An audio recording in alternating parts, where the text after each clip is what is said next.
Combs of paying $1 million for the killing of rap icon Tupac Shakur. According to the court documents, Davis claims Combs paid Eric Von Martin the money. He also says that Combs offered to set up a phone call with Terrence Brown, who was the driver of the car that rolled up next to Shakur and Suge Knight on September 7th, 1996, near the Strip. Now, Davis says that he was telling on himself and not trying to provide evidence against anyone else. He's accused of orchestrating the plot to kill Shakur. A trial date has been set now for sometime in November. Did y'all? I just want to interject real quick. Interjecting real quick. Y'all saw his face? Look at the face that from there and the face that's now. That's what I gotta say.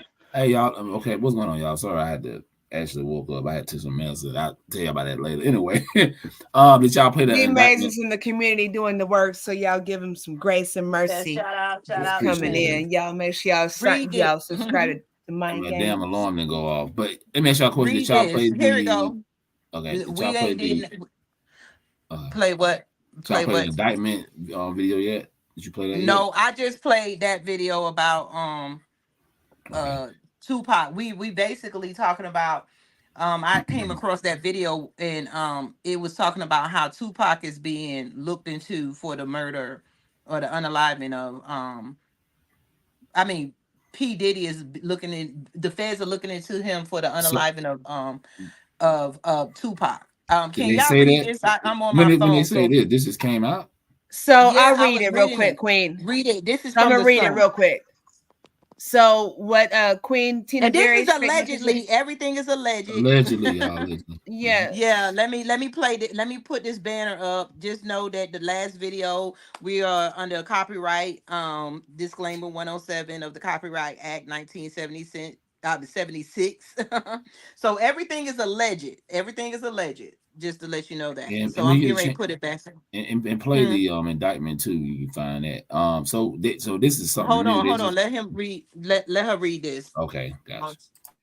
So what's on the screen? It says publicity. Diddy's attorney insists his client is innocent of all wrongdoing in that probe, which is being kept under wraps. Keefe claims in a police interview and media chats that Diddy offered him $1 million for killing Tupac at the height of the East-West Coast rap wars. The astonishing allegation has never been corroborated by any other gang members or hard evidence, and Diddy has never been arrested or charged in connection with the Tupac murder. Reps for Combs declined to comment when approached by the U.S. Sun, but the rap mogul has denied the claim in the past, telling All Hip Hop in 2008, "This story is beyond ridiculous." Quote, "This story is beyond ridiculous and completely false. Neither Biggie nor I had any knowledge of any attack before, during, or after it happened. It is a complete lie." Unquote. Well, yep. Well, okay. We don't know. And really quick, I was looking at the limitations, like the statute of limitations for crimes, and it was saying, hang on. It said that it's a two-year time limit for filing a misdemeanor charge. Most felony charges have a 5-year statute of limitations, and there is no limit of murder charges.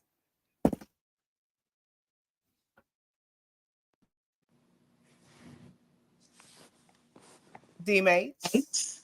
Okay. That's my fault. I was saying, did they bring this up today? Or this something I know I heard about this before. I'm just saying. No, this was like this. Somebody was making videos today, and I got that from the article from the Sun. Okay, because I heard about that case. Can you find the indictment video?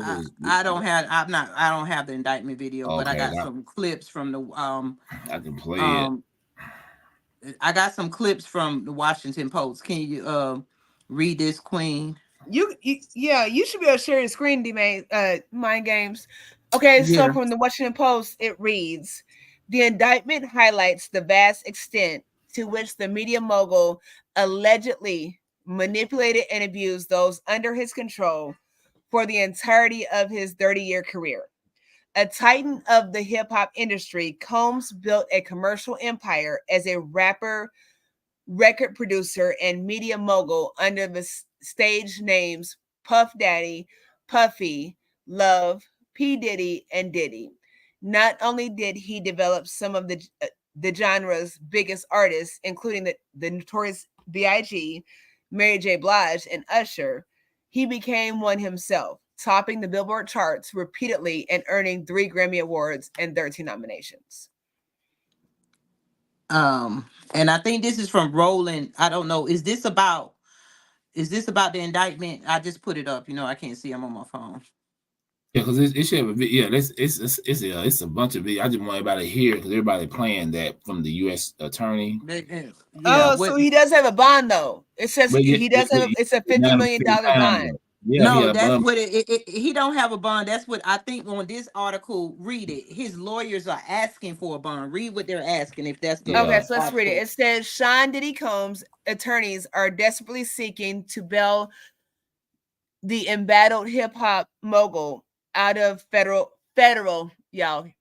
custody, offering an extensive bail package that includes a $50 million bond, the passports of his daughters and mother, and the equity of the home of his mother's condo in Florida, and home detention with GPS monitoring, according to court records obtained by Rolling Stone.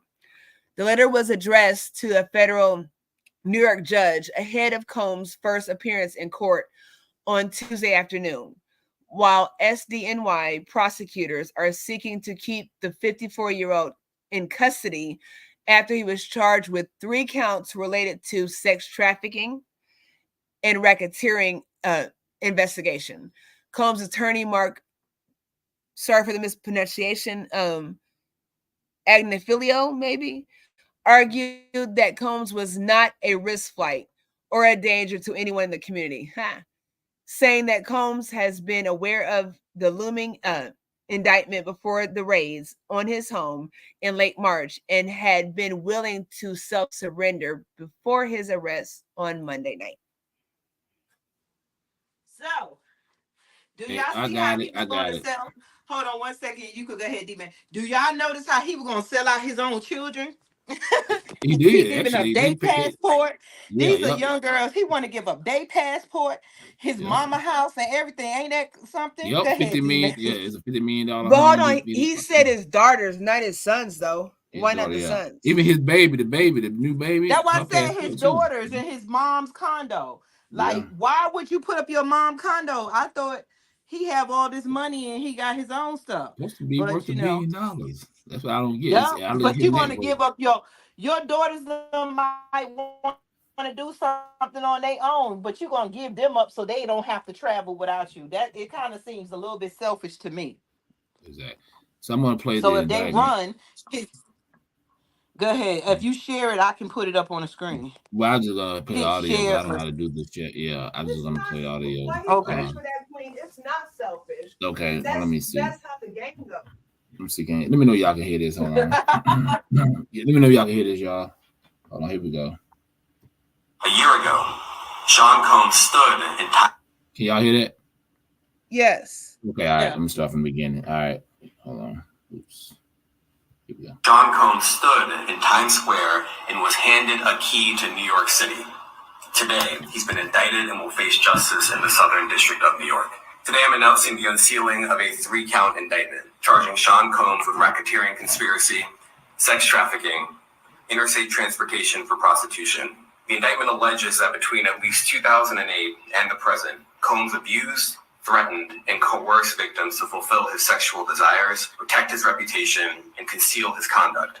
Sean Combs led and participated in a racketeering conspiracy that used the business empire he controlled to carry out criminal activity, including sex trafficking, forced labor, kidnapping, arson, bribery, and the obstruction of justice.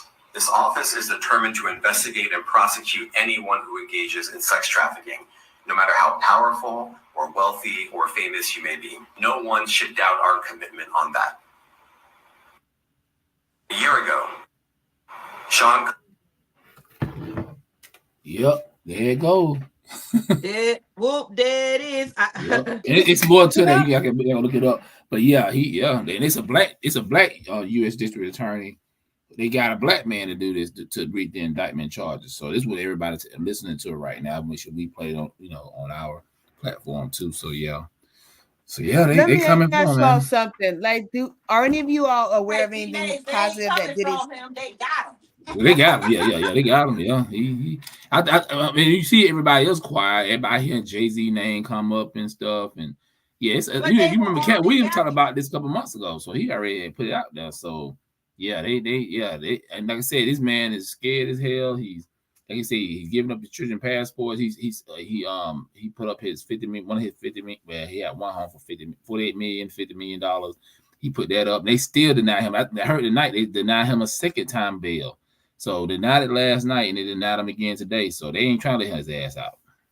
Yeah, they ain't playing. They want Let me ask a question. Like, is anybody aware of like any contributions to the community that P. Diddy has made?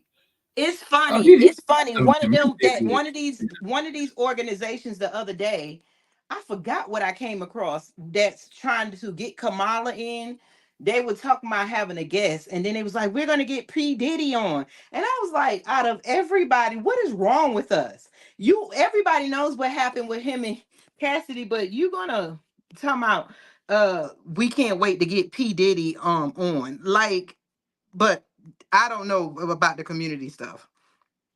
And this is why I'm asking, because I'm listening to the narrative what D-Maze just shared, what Mike Games just shared, and y'all know I love to look up things and be transparent. So like they're trying to make it like they gave him the key to the If I the go city. out, y'all hold on. If I go out, okay, go ahead, talk. Okay. So when it talks about like giving him the key to the city, I had to look it up. So it's a symbolic award given to people who have made a significant contributions to their community. And it goes all the way back to medieval times. So I'm asking again, like, what has he done to where that was even allotted? And again, back to how we just, uplift people and, reverence people inappropriately. Like, that's a joke.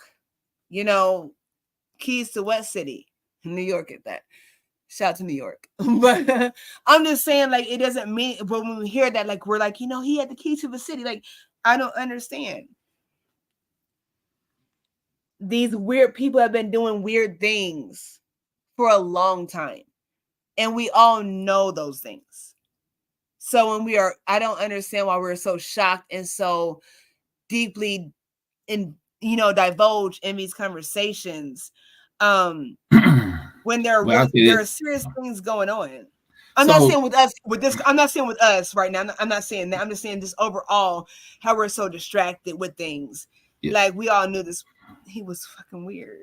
So yeah, of course they go back to the 90s. And I'm gonna be honest with you, LP Diddy, man. That joker, he a piece of shit. A lot of people knew that back in the day. I never like to do it. I could pull some stuff on him way back. My thing is this: for him giving back to the community, of course, all of them cats always throw a little change in the community. That don't mean nothing because you do something. I hate to say it, because you do something in the community don't mean you bought your people. Going back to the Democrat Kamala Harris thing, remember he pushed that whole vote or die bullshit back in the day, getting black people to vote. The blue no matter who. Remember the vote or die thing he had going on? He had black folks trying to vote. If you don't vote, you'll die. You'll lose your rights. Remember, he the one pushed that. So that's why they go out there. That's what I'm saying. I don't understand like why we're so shocked. Like, it's appalling, but like y'all have no substance, no integrity, nothing. Like we can't take y'all seriously. I can't take Oprah. I can't take Tyler. Like to each his own. Y'all do what you do. But I can't. If you can, that's cool. But I don't understand what's happening here. Yeah. It's weird. And then, Clyde Davis' name pop up. I was in a live with on TikTok earlier. Pretty interesting. Some people I know that, but now I know some people that will actually know P. Diddy was talking about how he always been shysty since like damn elementary school. But his dad, remember his dad was a snitch allegedly, but I ain't gotta say allegedly. Actually, what happened? They unalived his dad back in the days in Harlem because he was. I think he was messing around with Nicky Barnes and all them guys. And yeah, he snitched and they took him out. So I mean, I guess it's in his damn DNA, And best believe he like somebody said he gonna be like Nino Brown. If I'm going down, everybody's going down. And of course, everybody know he went in by himself. That's why everybody's quiet. You heard no rappers speaking up with this guy because they know a lot of them. I mean, some people probably gone right now, like DMX and all them, but you best believe everybody knew. Remember back they had the documentary Rhyme and Reason and the show, man, they was showing all kind of stuff. Them guys were wilding out. They got girls in the bathroom. I saw they had one chick, they was in a stall, one dude, one dude was like, I think I try to remember. I think one guy was like, this chick was like in there pissing, and dude just came in the stall, pulled it out, and yeah, she went down. Like, yeah, it was all that kind of crazy stuff going on back in the days. I mean, they call it, even Usher. And his name, don't be surprised I hear Usher name pop up in his name too, because he stayed with Big Diddy for like a while, a couple months, I believe, allegedly. He stayed with him for a while when he first got in the game, so you can best believe that he probably had him doing some things. So it was a video that surfaced a few years ago too, where it was Puffy, Floyd Mayweather, Ray J, which we know that's not surprising, Ray J. Man, you should see the energy was off in there, man. Puffy was all up on down Ray J's shoulders, like like he was a chick or something. Like, dude, down there kissing him, like, yeah, he's a weirdo, man. Talking about he's love, it's just something about that guy. I'm trying to tell you, it's just and I think he had a lot to do with a whole bunch of stuff too, because you hanging around with all these small hats. Remember, Clyde Davis, he's untouchable. And Clyde Davis' name involved in a lot of stuff, even with Whitney Houston and stuff. This is nothing new. I was telling people earlier on TikTok, I said, look, this name, what he doing is nothing new. Even with Quincy Jones and all them, all these people involved in this type of stuff. You know what I'm saying? Having all these sex parties. They said that it was so, I don't know if y'all talked about this. They said it was so bad because they had so many like sex workers and they had people like locked up in these hotels for days. They said they were doing so much sex, they had to shoot people up with IVs and stuff. Like it was, like it was like on and going type of, Summer Gomorrah type shit. So yeah, I can imagine. And they said it was it was an incident where because they already debunked Willie D. I don't know, man. Willie D supposed to be a journalist, but I don't know, man. Anyway, he came on like 30 minutes ago, talking about one guy that was saying that Puffy. I don't know if it's the same guy. They said this guy allegedly got drugged by P. Diddy. He woke up. If it's the same guy, but it was a case that says the guy said Diddy wanted him so bad he drugged him some kind of way. He woke up. And Diddy was banging some chick from the back. And Diddy looked at him and said, "You see how I'm doing her? I just did you like that." And he said his ass but was sore. A lot of other people have said those things that have had, so I don't understand why we're seeing these things, but we still promote and tolerate the music. Like, I hated not listening to R. Kelly's music anymore. Like, R. Kelly is all over, all in movies, everywhere. Like, so I hated that, but I can't. I'm not a sports fan. I do kind of enjoy like the footballs, college thing, only because they start paying the college players because it's the right thing to do. I have not forgotten about that Colin Kaepernick shit. So so we're so easily persuaded to dismiss the things that make us so mad and upset. That's what I'm saying. We mad and upset, but you ain't doing shit. It's just your feelings. Even with Colin Kaepernick, I'm not saying the brother was like when sincere what he was doing with the kneeling thing, but remember now he pretty much was washed up and he was trying to get back in the games. I guess that I'm just saying I'm not ruling that out. I'm not Why saying would that matter though? So you think that he had an epiphany that there was an injustice, and so the goal was to make this stand? I don't think that. I mean, that's what I'm saying. People, we are so quick to dissect people's agendas and their rhyme and reason. And I'm guilty of that. I was rocking with Umar Johnson, and like, where the hell's the school? Where's the school? Where's the school? But I'm not taking my children to that school. I don't live there, but I can like and share, and ask you to like and shit. He don't got the school. I can't say he ain't shit, but why not? Who was it? King Randall has a school. He had nothing, has a school. There's no comparison though. We can't compare the United Press of Akeebalon to ADOS, to FBA. It's no comparison. You just are who you are, So when we try to, dissect things that we don't even take the time to understand, then that's where the disconnect is, So I'm not, there is hardcore evidence that P. Diddy did what he did, even with Cassie, however she wanted to handle that. Why is it anybody's business? Why would you wait so long to say something? It was such a problem. You should have said something. If you've never been victimized in any manner, disrespected verbally, has something thrown at you, physically assaulted, sexually assaulted, robbed, if you've never had those situations, then you should just kind of take a seat and observe, So when you ask me why don't, Can y'all hear me? Yeah. I'm gonna try to play something. I'm gonna try to play this with Diddy getting arrested. Let me see. I'm trying to. It might not let me do it. I guess it's not letting me do it. Never mind. It's not working. Yeah. I get what you're saying. You been trying to share it? What is it, Queen? You been trying to share it? What is it? No, it was something I recorded. It was something I recorded, but it's not allowing me to share. I don't know. Maybe because I'm on my phone. I get what you're saying. Queen Tina's working. Yeah. Yeah. So I get what you're saying, but at the end of the day, one thing these brothers gotta understand, like P. Diddy probably didn't start off like that, but my thing is you can't do what the white man do. I mean, it's just with it. That's what we were saying earlier. They punish us like nothing.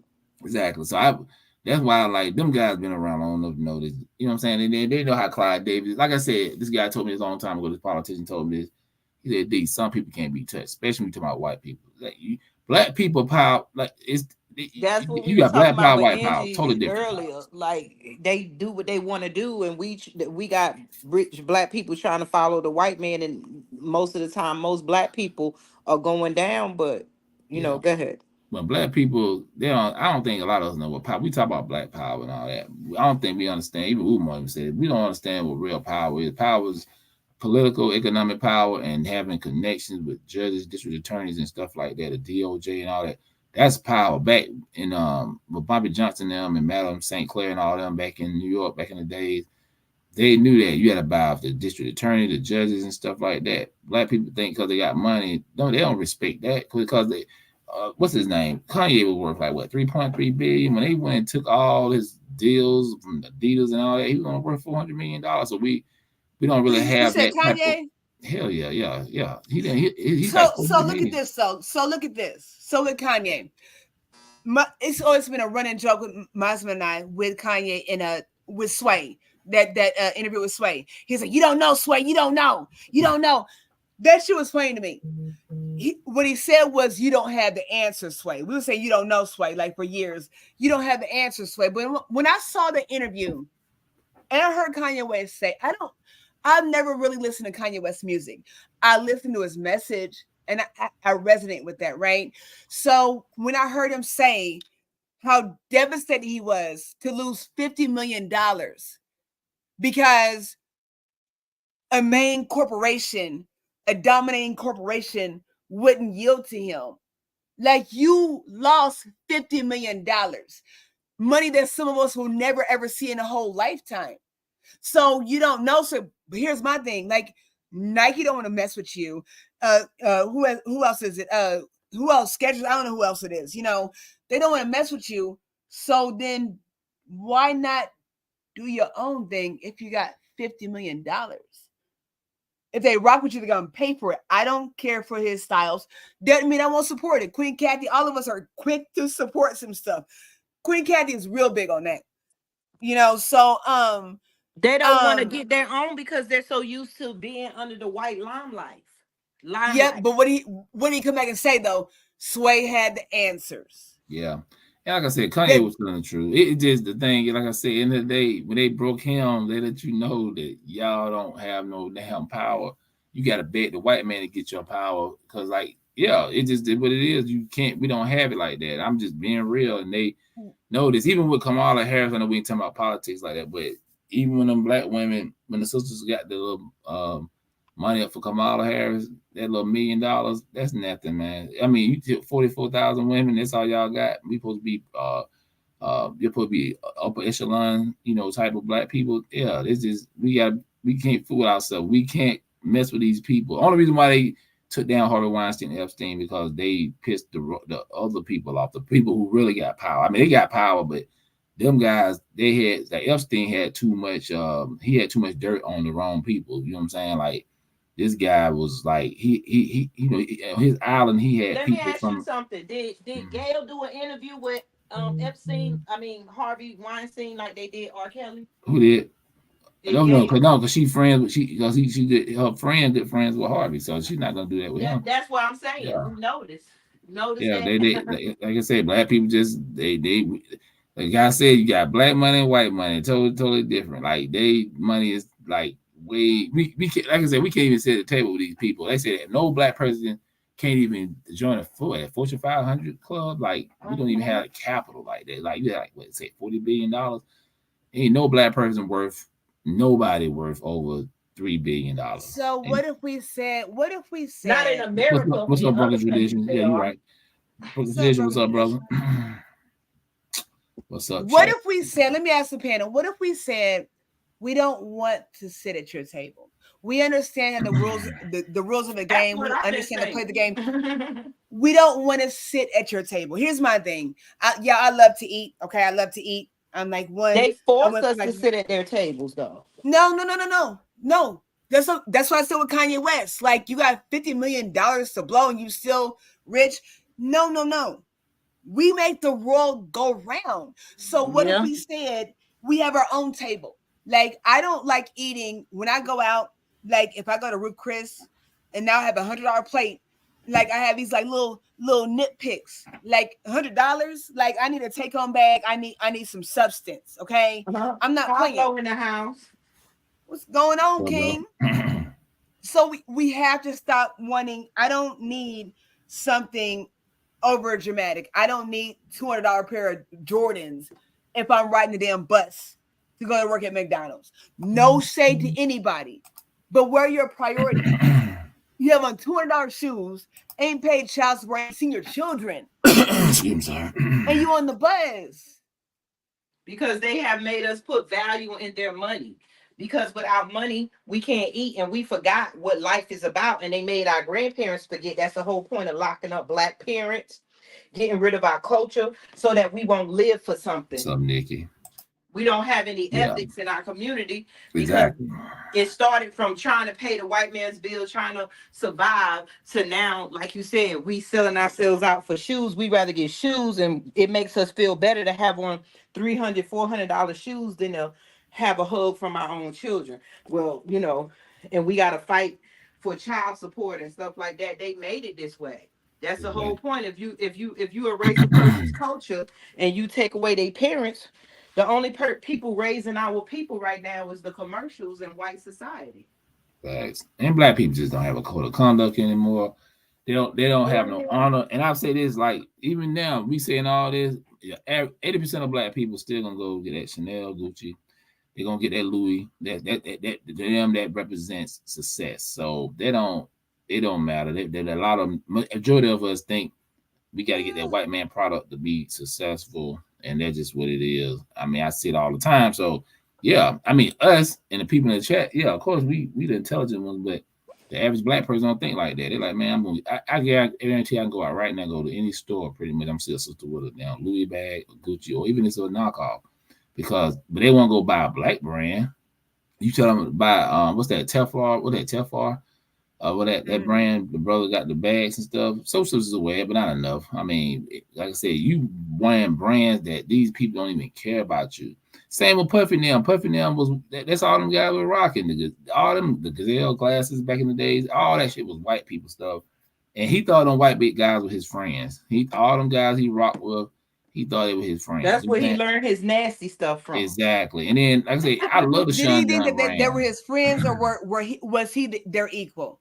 Think Oh, about yeah. that. Nah, hell Were no. they his friends, or was he He their thought he was equal? their What was, equal. I you believe see, that. Well, Like it's you the that said, too. difference. that's It's why the difference.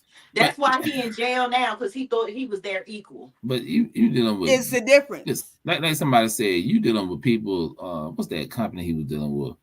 You dealing with people worth trillions of dollars. I mean, you know, they're on a whole nother level. Like, you know, he's a Harlem cat. You know, these people were born with money and stuff, unlimited money. And yeah, he thought he was an equal, but at the end of the day, back in his mind, he know he couldn't compete with these people. Clyde Davis, you would never touch him. It's just what it is. With black people got to be real with themselves. That is unacceptable. I'm trying to tell you, I'm sorry, that is you know, Clyde unacceptable. Let Davis me is a tell you Jew, why. right? Because we all know that, and we say that, and we allow that. That is unacceptable. We all know that him and what's his name? Who did you say? What's his name? Black dude. Who a black guy? Who, Kanye? No. Quincy Jones. Yeah, Quincy We Jones, all know what's been happening.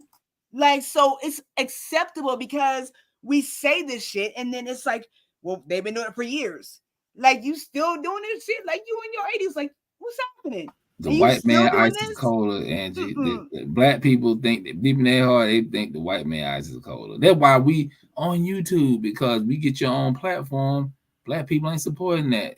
I had to say, I gotta bring up your boy. What's his name? What's his name? Boyce Watkins. He came over Black Enough. I got on there, put my stuff on there, man. And it's funny. He had what? Let's say he got three. Well, how many subscribers he got? I don't listen to him no more. I'm just saying. I think he had at the time like 300,000 subscribers or more. And when I went on Black Enough, it's like maybe 100, 200 black people in there. And then with Urban X TV, they came out with they try to have their own channel on Roku or whatever, independent. Black people didn't go there, but they got 64,000 subscribers on it. Maybe a couple of hundred went over there. We like to be on the popular platforms. This is how a lot of us think. I get We what you're would have saying. went there, but what it is, these other platforms started giving us money. They Exactly. realized we would have went. And then, like I said, we're always behind. That's the game.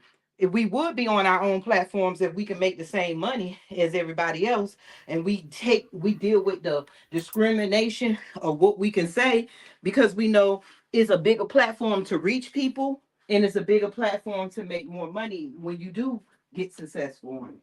So we've been What Phil Scott doing, which is smart. They, he got like 1.78 million on Africa diaspora on YouTube. But what they doing now, they trying to get, once they get 10,000 subscribers on their website, they that's like having like a million. So they're almost there. They're doing it right. See, the thing about Phil Scott, do you see how difficult it is? Like, the only thing they do is use their money to go throw it into Africa. And I'm gonna talk about that, because Africa does nothing for us. And I'm not trying to be funny. Africa deals with France and all them. They don't fight for their rights, but we got black people here that will ignore their own black people in the streets and go pour money into Africa. Yeah, I get it. And the reality of all, let's be honest, in our country, and I know we don't want to hear this in America, even though it's 40 million black people, we don't support each other enough to even make that move. Like, that's the thing. Like, I tell about, you got the black people so separated in America. You got like people like us, then you got majority of black people think like the Al Sharptons and then the black churches and liberals. See, they're the ones who always going to be. They more our enemy than the so-called tellers, because if everybody was on board here, we'd be powerful, but they're not gonna do it. I talk to these people, they don't want to hear that. Most black people don't even want to talk about reparations. So that's how I know that we so disconnected here. So yeah, you're right. I mean, we should be holding it down, doing our thing here, but black people ain't trying to hear that. I'm doing my thing over here, you do your thing over there. They make jokes about what we doing. So it's like, yeah, then you got black people divided in Africa and over in other parts of the world. So yeah, but I'm saying he only deal with the black people from what I've seen in Africa that support black Americans. That's cool, you know what I'm saying? But I get what you're saying. You want to take care of home first. It is, because one thing, we gonna have to have allies, because we don't have the capital here to really make the moves that we need to. So you got to have allies like other groups have, but like China, why do we have to have allies? That's not allies. That's people we taking care of. No, I get it. I'm saying I'm talking about like China. No, everybody got allies. Like everybody got allies. Yeah, like you don't want no enemies. Yeah, like because like China and Japan don't like each other. South Korea, North Korea don't like each other. They part of the Asian world, but at the end of the day, when they come down to that Asian thing, they all come together. That's what I'm saying. Because Black they know people they all Asian. You Yeah. never hear Asians saying, "I'm not from Japan. I'm not from China." You don't never hear the Asian saying it. Just like Kamala, she don't deny her South Asian heritage. Exactly. It never claimed the black side. She showed on No, claim but Jamaican. they'll correct you. Like we don't usually call them Chinese or Japanese or Korean because you can't tell. And like somebody's gonna tell you're racist because you're trying to figure out the slant. Like, stop it right now. Which like we can't figure it out. Yeah. I'm just saying. Yeah. But like what's it? A Puerto Rican? You're not about to call no Puerto Rican or Mexican.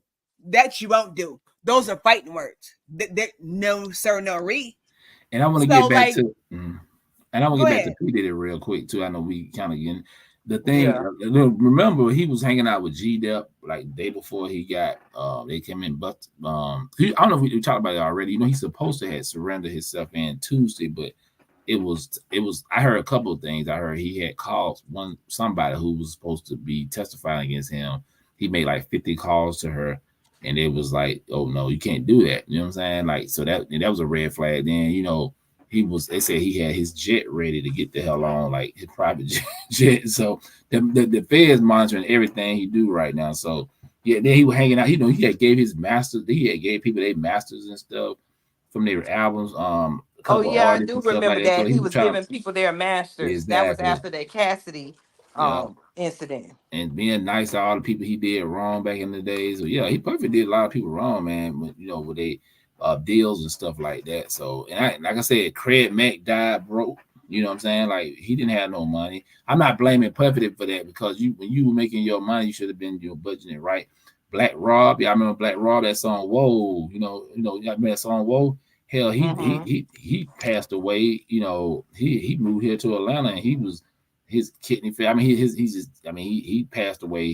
His life was pretty much, you know, shit at the end. They claimed that Puffy was kind of putting him up in an apartment, whatever, and he probably was. But yeah, most of the people that was around him, they ain't doing too good. They end up separating, doing their own thing. But yeah, most people that was around him, they ain't doing good. You know, and that group, Danny Kane, I think I mentioned it earlier. He tried to pay one of them off. Yeah, because that was the dark-skinned one from Danny Kane. Yeah. The one from Danny Kane. Yeah, she was writing a lot of songs when they was out there in the group. I remember when he had the Making the Band. She came from Making the Band, and he was dogging all them men out on Making the Band. Remember, he kept making them walk to get him cheesecake and stuff. Exactly. He just like they say, he got a taste of power. Yep, and I guarantee you, it'd be he got a taste of being in the house. Exactly. I'm pretty sure he was banging some in that group. Yeah. Let's hear what you got to say about it, Pablo. Yeah, you got it, brother. I'm guarantee he was messing with some of them chicks in that group. You got it, Pablo. Yeah, he was. They said he was.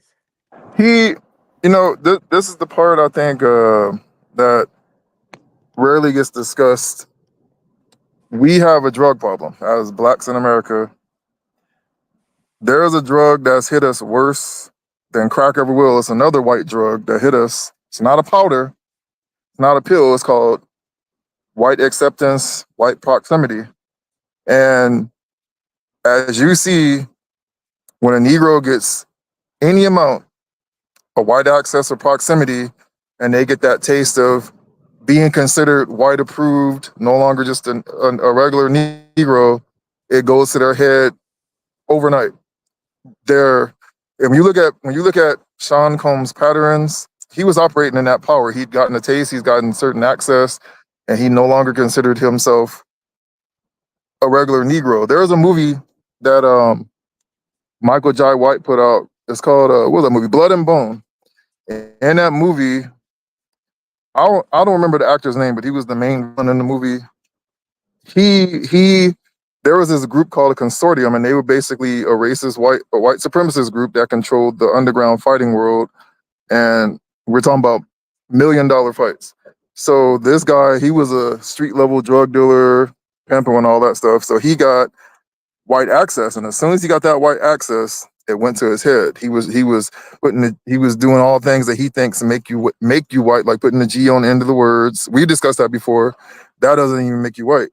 So when he got past that level, he started thinking, I'm going to do things to make myself equal to these white individuals. And so he had this scene where he basically forced Michael Jai White's character to come be his fighter because he was unbeatable, and he wanted him to fight the top white fighter in the world. And the white man basically let him know, you're being very ambitious right now, which I respect that. We're friends, but he said, you're still a ninja. He had to let him know, you're still a ninja. You're not actually white.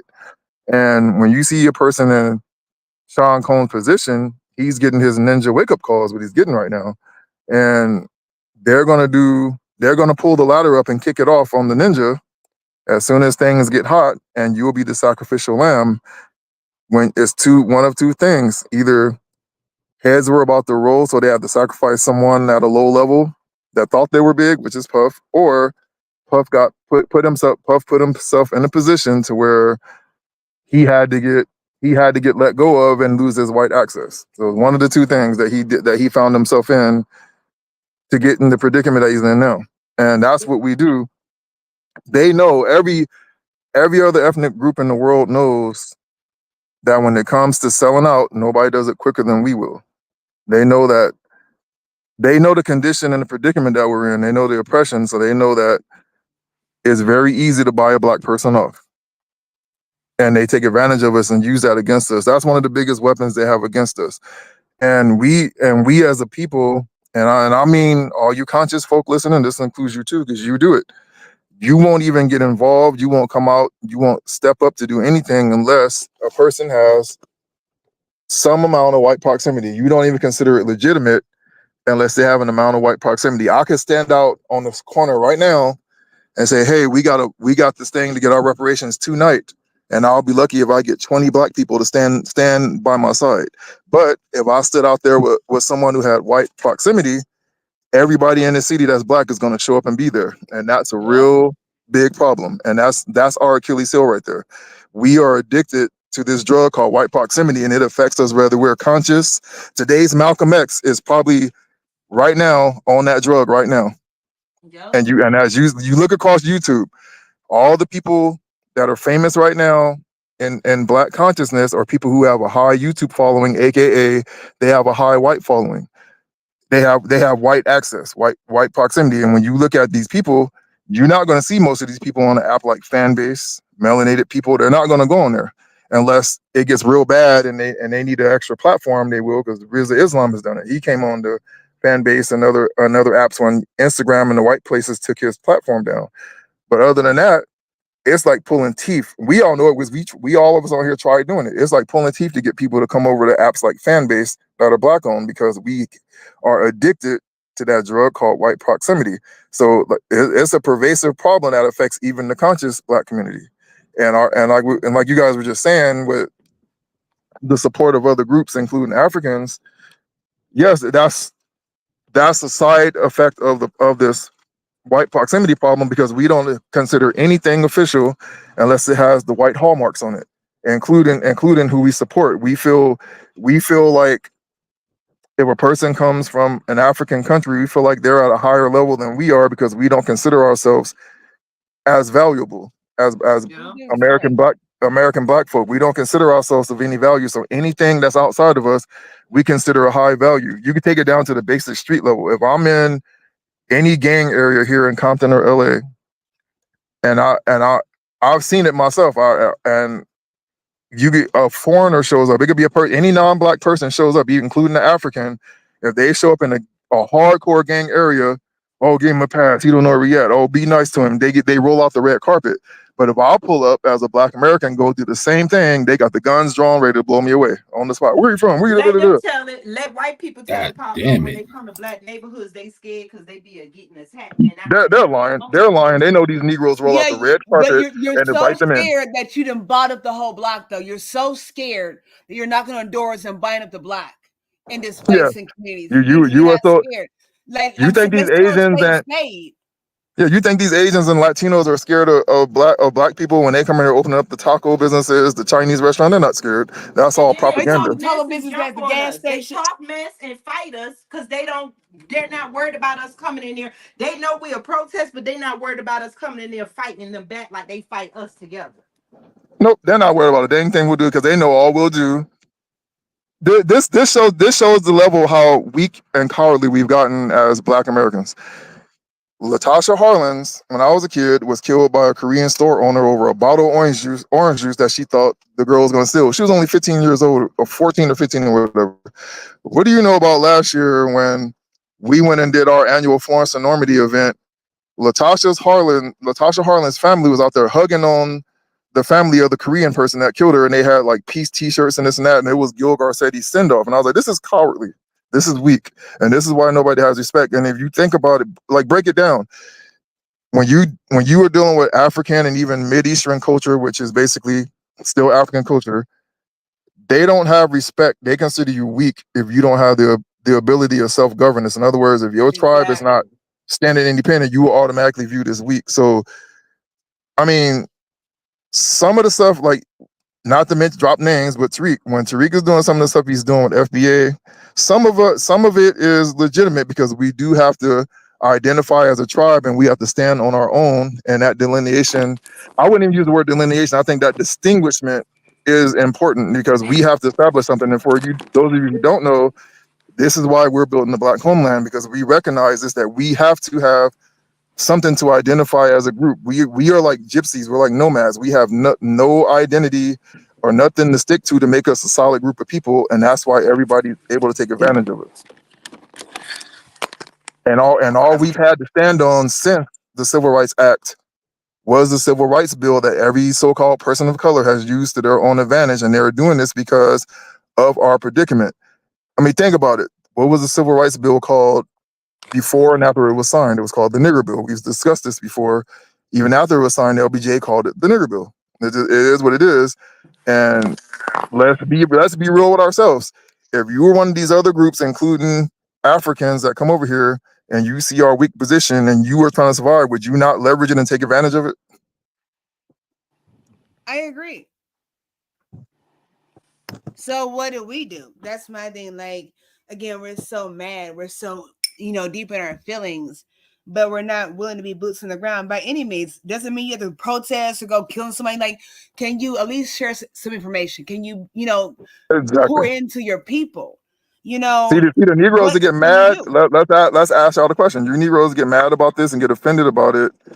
Why haven't you donated to help us build the Black homeland? Why hasn't you had your boot out here on the ground to help us do certain things? Because even like with reparations, when you boil reparations down, that's still begging Massa for money. That's still begging him for justice. That we know he owes it. It's a legitimate debt and all that, but that's still begging Massa. And at the end of the day, we still have to develop our own system separate from theirs and stand on business on that system. And everybody knows that we're not willing to do that. And that's why we've said on here repeatedly, all those people that you saw stand for Kamala Harris on those private Zoom calls, you have to consider everyone on that Zoom call an enemy. Even good old pastor himself is an enemy of the people. And we have to separate from them. So that's where I disagree with a Tariq at, not to keep mentioning his name or none of that. So don't sue Reek. Don't do it. Why I'm saying this is you focus on the tether thing and separating from Africans, but the first thing we need to do is separate from the enemy right here in our backyard. We need to separate from the Black Boule, the Black Democrats, and in a lot of cases, even the chocolate conservatives. We need to separate from these people and consider them enemies of the people because they are the white man's first line of defense and attack against us. They send out the house Negro, and it never fails. The house Negro is always the first line of defense. And when you look at the ideology of the Boule Negro, that's what they are. And they do not mind being the tap dogs and lap dogs of Massa.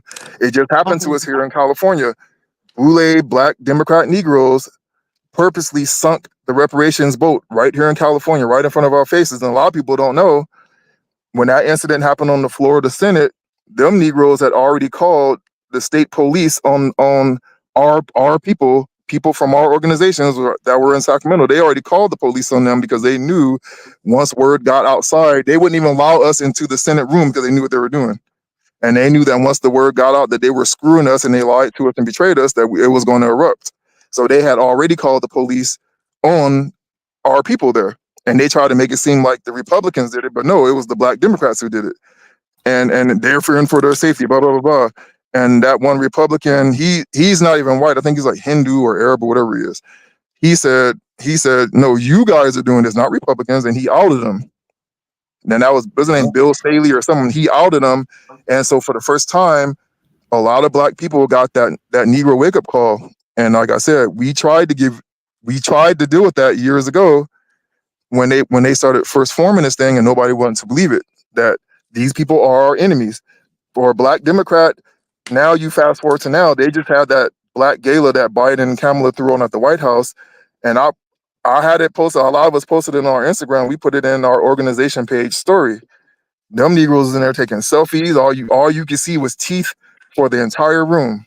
And one of our people went there and he was in the background shouting "Free Palestine" and other stuff that we stand on out here. And they quickly had him ushered out of that room. But them Negroes in there taking selfies, had their tuxedos on. And I said, now y'all see what we're talking about. What they're doing right there, that's their white access. That's their reparations. They don't care about that debt for slavery. And you cannot build Black power with people who want white power out of the white power structure. And not just Hope slavery. or die, What aka P. about Diddy. Pablo, when you said they said free Palestine, what about free the Black people that's been mass incarcerated? What about free us from these ghettos? Now You know what I'm I saying? don't know why Like he we said, I always think he outside said, of America trying to get help, but like okay, what about not slavery, but what about all the Jim Crow laws and all the reasons that we don't have any generational wealth? It wasn't slavery that did I think that. he did It was that. after slavery. I think he did that for a political reason because what's going on right now, which I think why he did that, because he just got through running for office. He's from BLM, by the way. He's not like one of us, because like a lot of us don't really associate with BLM like that. But we all have started working together loosely somewhat. I'm still not a fan of BLM, but I can respect some of the stuff they do, especially the new BLM that broke off from the original one, which is who they are. So I can respect some of the stuff they do. So I think why he did that is because if you say anything now about reparations, the order is coming out now, is leaking out now all over the internet, that the order came down from the top, meaning Kamala and Biden themselves, to dead reparations, the whole movement, and to shut it up and conceal it. So I think what he was doing that for is, if he were to go in there and holler reparations, the press is going to bury it. But by him going in there hollering "Free Palestine," it's a story, because the Palestinian people, they're sticking together. They're not going to let their story die. So I think he did that for that reason, meaning that when those people hear "Free Palestine" and at an event like that, they're going to stand on business, because he knows we're not. And I think that's why he did that. Yeah, but we need to worry about us, because at the You end of said the day, you him talking yelling "Free Palestine" just still gave Palestine And that's word. sad that he have to do that, by the way. are you talking about Tariq? No. This guy's name is Baba Akili. He just ran for office. He lost the Okay. election out here, and he's from from BLM grassroots, the new on the ground BLM. So I think he did that for political reasons, because right now, if you say anything, you could try it for yourself. Go on Instagram and try to mention anything about reparations. They're burying it. So they're trying to shut the story down. And that's when it comes into what we were talking about a couple of moments ago, why it's important for us to get on things like fan base, so we have our own voice that they can't silence. Because if it came from the top of the Democrat ticket, meaning Kamala herself wants reparations silenced, that's what they're going to do. All these media outlets, they're going to silence it. And I think that's why he did that, by yelling power. Because I said, why didn't he say Black But what Power? we Why didn't he need to say? do is call out something other than reparations, because when you think of reparations, you think of slavery. And I'm not trying to be funny, so listen to this good. Reparations, after slavery, we had something. It wasn't reparation. We don't need reparations for slavery. We need some type of monetary payment for burning down Black Wall Street, burning down Rosewood, burning down all the towns that we built after slavery for economic wealth. See, we have to advance too, because we keep talking about slavery and they slap it in our face. Nobody was a slave, nobody was a slave. Okay, but we are after slavery, you destroyed the avenues that we could go to as black people, and you put us inside a fiery pit of racist white people. We were forced in their neighborhoods, and y'all tricked Martin Luther King to say um integration. We need money, monetary value for integration that destroyed our education, our cultures, because after slavery we still had a lot of our cultures. But we I had a conversation earlier with a guy he was from Cuba, and he was telling me his story of how when he came over here, and he said he thought the Democrat Party was a great thing. He said he thought the Civil Rights Act was a good thing and all this, and he was like he wanted to stand with the struggle and this and that, and he respected our plight. But then he said a lot of things wasn't adding up, and then he said I started to look at what Martin Luther King did after the law was signed. He said things wasn't adding up anymore, and he said then I started to research, and he said I discovered that the Democrat Party was basically created by the KKK. And he said how did we get switched the like this? And then he said Dixiecrats, the yeah. Dixiecrats. Yeah, he found that information out, and he said, "How in the world?" And then he figured out that. Then he found out. He said, "I found out that people like Frederick Douglass were actually Republicans." So he said, "What happened there?" So I told the story to him, and I told him about the Civil Rights Act being called the Nigger Bill. I said, "If you know your history, the Republicans did introduce other civil rights bills before, but I said what it is that drug I referred to earlier, white proximity.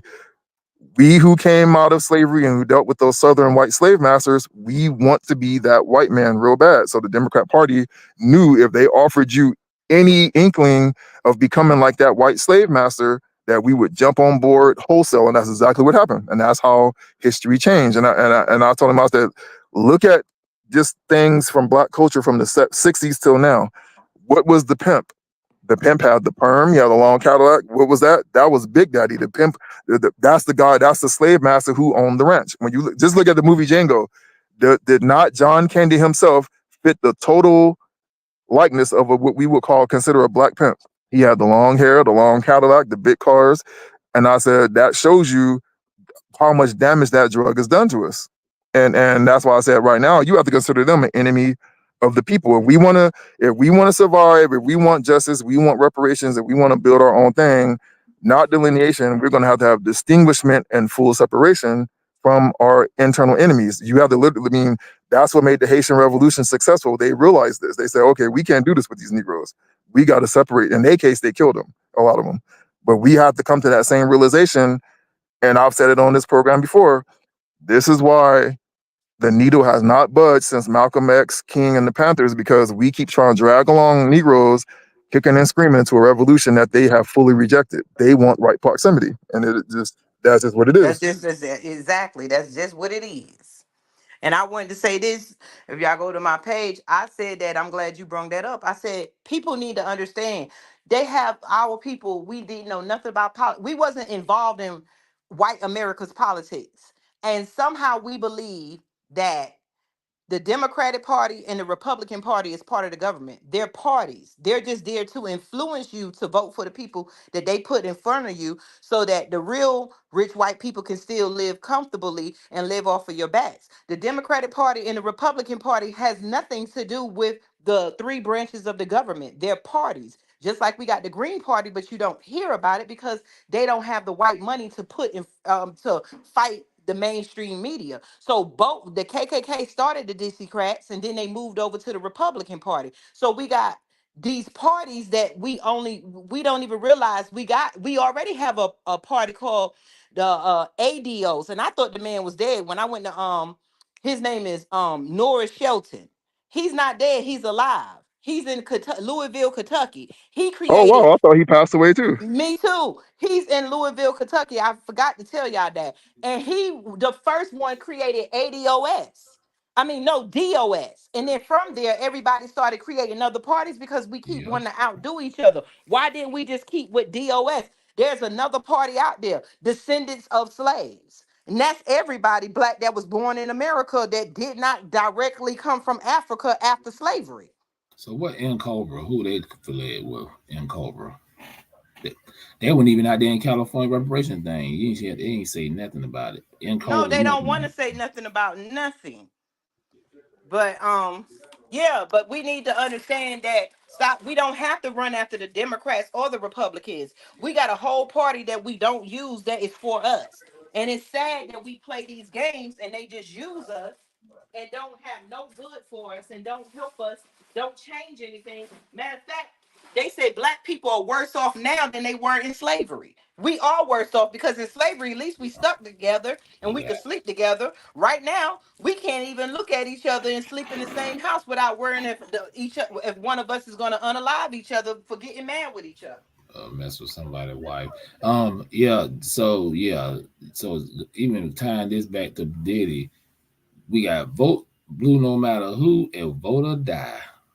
Shout out P Diddy, aka Love, aka I don't know, but yeah, just to just to go back to that. So yeah, you're right about everything I just said, and that's why we gotta stick with Diddy. Well, we got Diddy up there. Did he do it? Yes, he did. Did he do it? Yes, he did. And you know what? Then for the Democrats and the Republicans, vote blue no matter who, even though they shit on you. And the sad part about it, you got some people still like Willie D. I just saw his live. He like, yeah, they still trying to take down a black man. I said, let me tell you something. I get you can throw the race car out there to a certain degree, but you can't because they did lock up Epstein, they locked up Harvey Weinstein. So, that case, that's they are locked. Well, Epstein, he gone, but and some people even said you got to be careful because you don't even know if they keep him, because they have denied him bail for the second time. That's today. And you don't know, hey, some people probably want him to, Oh, this is what I wanted to ask y'all. Even though the Cassidy case, and I know it's time for us to go, even though the Cassidy case, Casey, didn't this happen because he had a white guy that was his dealer? Didn't the white guy say, wasn't they saying Diddy was in the government pocket, but I think he got out of hand when the story first broke? Ain't that why they gave him up? Wasn't he had FBI agents in his pocket and stuff? I think the white guy, the little young white guy said it. Remember they was arresting him? Oh yeah, they arrested the white guy. Yeah, I think he did say that. I believe it. I really believe that. Oh yeah, don't forget I think what most likely happened with Diddy here is when Epstein took the tumble, you got to recognize the power players involved in child sex trafficking, of which black women and children are the top victims. And you got high up organizations, including the United States military, involved in that operation. So when you have an Epstein and he had a ledger, eventually high level heads are going to roll. And what they're going to do is they're going to sacrifice the small fries first and insulate the main players. And as high as Diddy thought he was still a Negro and he was considered a small fry, and they will sacrifice people like that to protect the big players. So I think that's basically what's going on here is like they all knew what Diddy was doing, and he was what Diddy was doing Greco-Roman practices of Hollywood to certify that he was in one of the inside boys. And what it is, they're going to sacrifice that Negro because they don't really need him. Yeah. Do you think the Roman Catholic Church, the United States military, Hollywood, the Doobie-Doobie-Doos, all these people involved in this stuff are going to let their people fall before they let a Negro fall? You got another thing coming. Exactly. That's Diddy's downfall because that's some, yeah. You're not trying to be divisive. That's some like shit like You sound distant, those Angie. kind of people. I'm sorry. Hold on. Those kind of people keep records. Like it's you keep records of the weird shit you do. That is some European shit. So for him to do that, like he was going to have an upper hand, like you just don't know that they switched the rules. Like that's what it is. So I don't know, Epstein, all those kind of things. Like, but that's how the mafia do. You keep a ledger. I don't get why Diddy Diddy was around raping men. Do we realize what was going on? He was drugging and raping men when he never came out and told us Greco-Roman practices. LBGTQ. And remember, Greco-Roman practices. He's even admitted that he felt a certain pleasure in having power over other men, especially black men. And when you look at it, let's look at our culture. Diddy was a Boule Negro, and a Boule Negro, nothing makes them feel greater than having power over their own people, especially another black man, and that was his drug of choice. These Negroes love this stuff. I mean, I wish I had the video. There was a video of the Boule Negroes that were in Africa Town when it was called Lamert Park, and they had this whole video at their HOA meeting about how they could not stand regular Negroes that didn't have white access, and how they would work to keep them out of that area. And it gives you an insight into the ideology. That was Diddy's drug. It's not, he might not even, I mean, even though it's rainbow activity, in his mind, it's power, it's white power. Yeah, and that's why he did what the white man did, the white tea man did during slavery. What did the white tea man do to punish the black man? He would rape him or whatever in front of his family to lower his to make him lower than him, or to show the black family that the black man had no power. Exactly. And I would say this too. I know we got to close out, and this is gonna come out a little later. I remember when the thing with Cassie came out. After that, it was a white model that said that Puffy and them sexual assaulted her. So they're gonna probably bring that up, and they're probably gonna put a nail in the coffin, because you don't touch no white woman. She said that they was basically like, I don't know, they drugged her level too. So she woke up and she had all these eggplants in her face, and she claims she didn't do nothing, but yeah, right, but but yeah, that came up. And to that fact, I'm trying to remember, I think they actually had, that's what happened. I think they drugged her. She fell asleep. She woke up, and she seen these the woods in her face, and like, what the hell going on in here? And Puppy was sitting there laughing. They say, so yeah, they're gonna bring that up too. They always gotta throw the white girl. You think they want no white girl in, they wouldn't do no white chick? Come on, this is Puffy dude. I mean, speaking of white chicks, I know we gotta close out, but a quick question for y'all.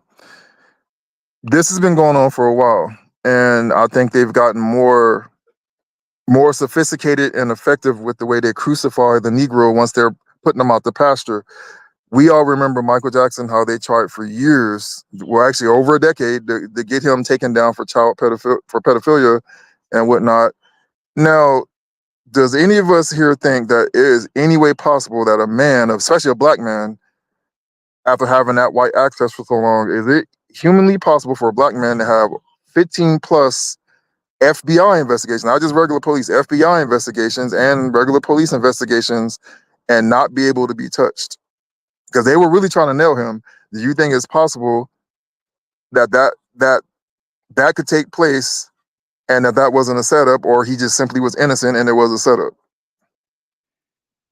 For me, Michael Jackson is such a tricky name. For me, it's tricky because for me, like, I do believe that OJ did it. I don't necessarily believe that Michael did it. I don't believe OJ did it. I don't. I do. So I mean, that was too much. OJ would have had to have a lot of cut. We ain't gonna get into that, but forensic, he should have had blood cuts and all that stuff. I think the white guys did it because that was two people. You can't just go at two people that way, and then that dude. Nah, but go ahead, Queen. That same night, the other people got wiped out. That's what I'm just saying. Like, like, it's so difficult to try to decipher. We have to stop being in a place as black, quote unquote, black Americans, where we give passes to people because they're black looking. And we don't hold people accountable. We can say, Harvey Weinstein, Harvey Epstein, whatever the hell their names are, Jeff Epstein, whatever their names are, so you all know what I'm talking about. Yeah, Epstein, God, there's too many of them. Yep, though. Goddamn. What's wrong with you? Right. So small we can't hats. say there's no comparison, though. Like, wrong is wrong. So Diddy was doing Angie, shit to you're our talking black to a country that what we're saying is that we have do you know that the FBI has been investigating the police force, and other people have said it, just like we talking about Puff Daddy. The FBI has said that the KKK has infiltrated every aspect of the police force all over America, but yet that's nothing what I'm is saying. done. Like, we know that.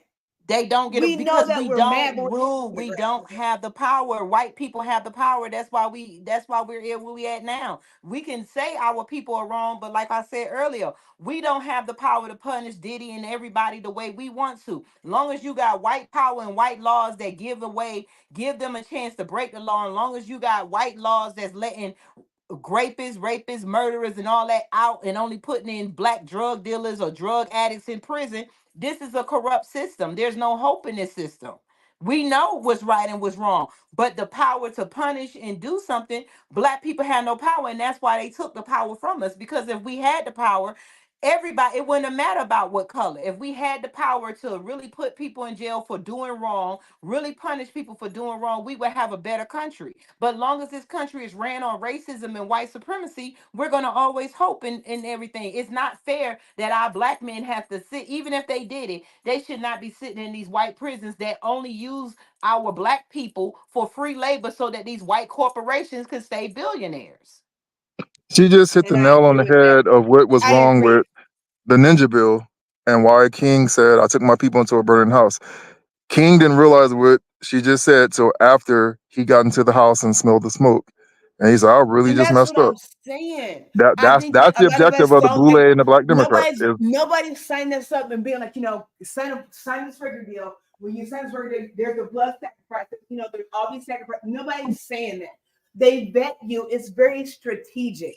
I want us all to pay attention to the chessboard. All because you brought your checker pieces don't mean that you're gonna rock on this chessboard.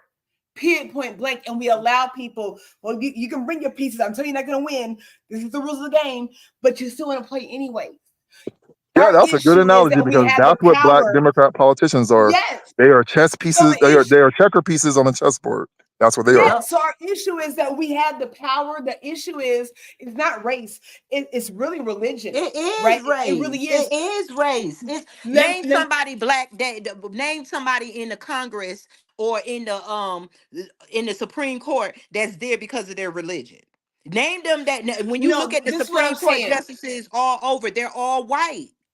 They're the ones and I passing agree. and writing I off agree, these Queen. laws. The laws that's on the books came from white people. Black people ain't wrote not one law. And that's And what I'm saying. But what what I'm saying, when I'm go ahead, you know somebody who's going to possibly face. They're going to get character assassination for sure because they're outside of the Diddy spectrum with their white proximity, and that's a chocolate conservative. Have any of you paid attention to what Candace, we call her Clandis, what Candace Owens has been doing lately? She's been taking on the Juby Dooby Doos and calling them the fake Jews. Oh And yeah, she been I going mean, at them. she's to I the point rock she's with gonna probably Candace have to get a Owens. divorce I from the rock white. with She's gonna probably have to Candace. get a white divorce at the rate she's going with the stuff she's been saying lately. And I Cause don't know she done got what. the money. She done got the money. She played the game, and now her real self coming out. Go ahead. Though. Yeah, so I think, and a lot of the black Muslims are going. You know what? We spent all this time not liking her, but we kind of got to respect her stance against the white power structure. And I don't know is that what that means for her still being with the white man and all that. I think maybe she got a Negro wake up call and she's coming around to it. I And I was right think with Candace Owens. and Yeah. I said it before. I I'm gonna think tell y'all the truth. Some of the stuff I've been listening to lately, and when she break it down, if we take away that she with the white man, if we take away everything else, Candace Owens be speaking the truth. I started liking her. I think She does. I think with Candace Owens, she's a casualty. She's like a casualty of war, being the fact that, to her credit, she did try to find a black man. Her problem was she was trying to find a black man in that world that Diddy is in, and that was not going to ever happen with a woman that's trying to operate on black power. So she just buckled and gave in. Yep. Is it She giving in, did. or is it like playing the field? Like it's not if it's not giving in, like maybe like somebody else is giving in. You know what I'm saying? Like why can't a white Jewish man like yield to her, not to minimize or emasculate this Because there's man? nothing to yield to. There's nothing to yield to. You She ain't just a got no black power. trophy. There's nothing. You get no Slave power play. from marrying a black woman. You get Nope. power. A Slave black man play. get You power. get slave play. Yeah, when a black man, most of the time when black people go into the white race, they start talking like them. I wanted to say I was in the store today. No, yesterday, walking a big black black man, and I heard him saying, "Oh, it's almost green season," and then it's like, "What? It's almost collard green season." And his white wife, then the white woman turned around. That's why I realized they was getting together, and he was like, "It's almost collard green season," and I'm like, "Why do you take the blackness out your big old body black voice? Why do you take the blackness out? Why do we strip down? And what the hell is collard green season? Like, come on." But go ahead. That's interesting. That's interesting. That's what I'm saying. Like, I think, if we can find ourselves, that's what I'm saying, as a power thing.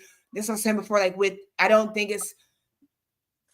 it's more religion over race, because if we realize our power, we have enough power to where somebody will abuse us and misuse us and mistreat us. But in our power and authority, we can find the oomph to forgive and like rectify. There's power in that.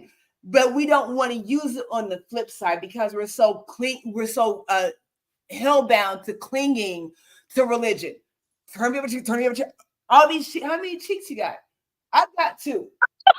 I ain't Chris Rock. I got 4. If you I get got more than 2, I'm gonna drop cheeks these that they pants and can I'll tell you kiss, what you can do. and they got 2. I got 2 cheeks on my face. We got 4 cheeks. Yeah, but you only gonna slap his cheek once on the face. Like, I'm telling you right now. I'm telling you. See So that's an interesting dynamic, because let's look at the religious aspect. I know we short on time, but look at the religious aspect of what we focus on. That ideology came directly from the slave field, which is why we focus on that, because Massa told us to focus on that. Imagine if we would have learned the reality that Jesus himself told his disciples. He said, and this would be the equivalent of guns. He said, keep 2 loaded guns on you at all time and be ready for action, is what he told his disciples. And now imagine if we followed that ideology instead of turn the other cheek. That's what I'm saying. That's what Like, she's saying. we are so distorted in Religion our makes mindset. religion makes us sympathetic. We think that we're gonna go to some big old heaven, and them people that's doing us wrong is gonna go to hell, and we're gonna go to heaven, and we're gonna frolic with God. And those that did us wrong and killed our children can say, "Lord, forgive me," and they gonna go to heaven, and we're gonna meet in heaven. If we get heaven out of our mind and understand that this is our life, and if we do go to another life, it damn sure ain't gonna be no heaven, then we might want to do something to preserve our lives. But we give up our lives, and I agree with you, Angie, because religion makes us think our lives are not nothing, because the life after is better. Yeah, and that right there, that's a white construct right there that's taught to us.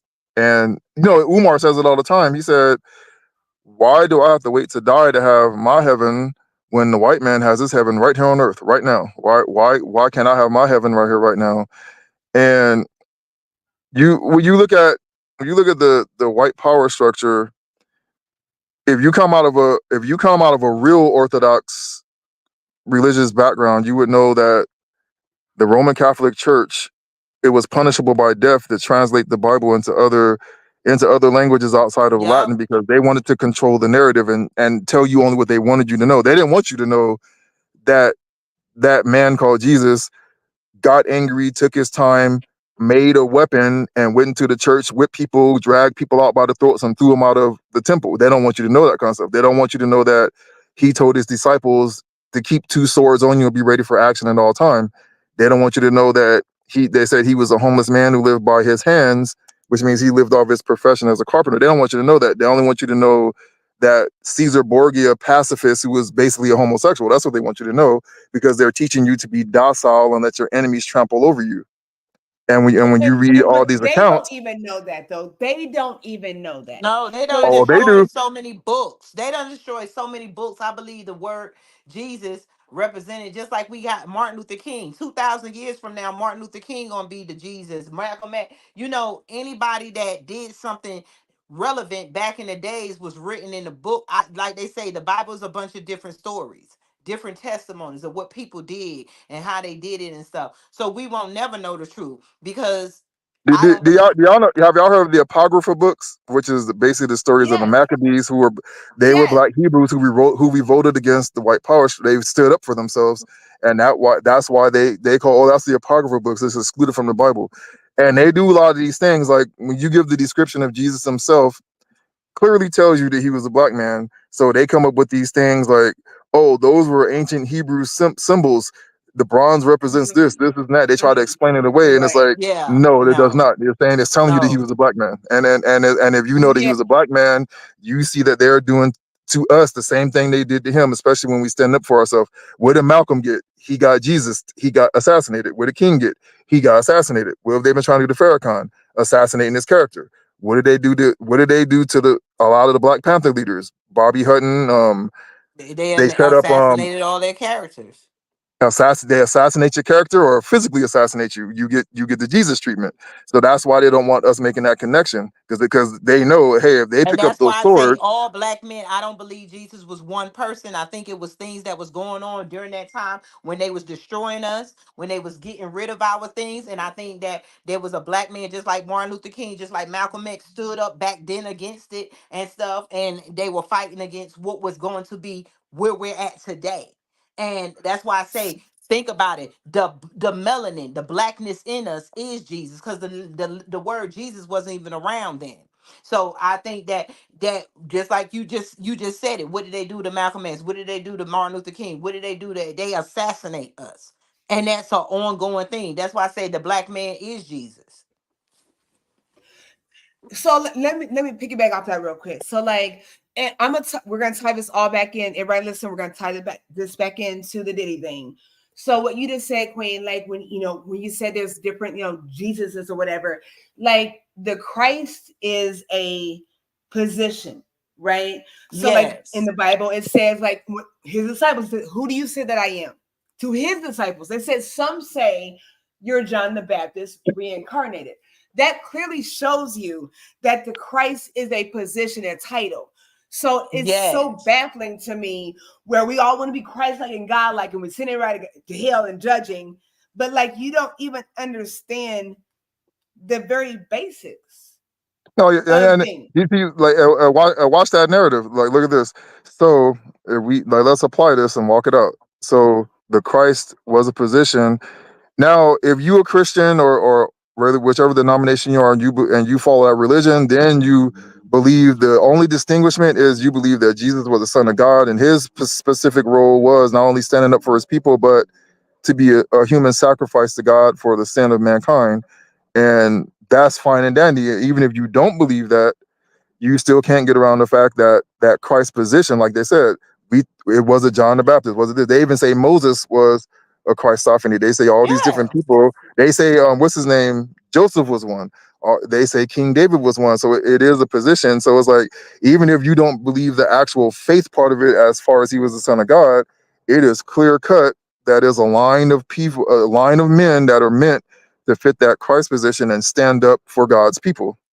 Yes, even women. And then we are the son of you are the son of God. We are the children of God. We are the children of this planet. Our God, we the children of the sun. And that's what we giving it to, what like the white man, what he does. He takes one basketball player and tell you he was the greatest. When there's a lot of great black basketball players. They take one or two because they're not in our crowd. They're not in our race. So they pick and choose who they want to pull out our race. We are all Jesuses. We all the people of God.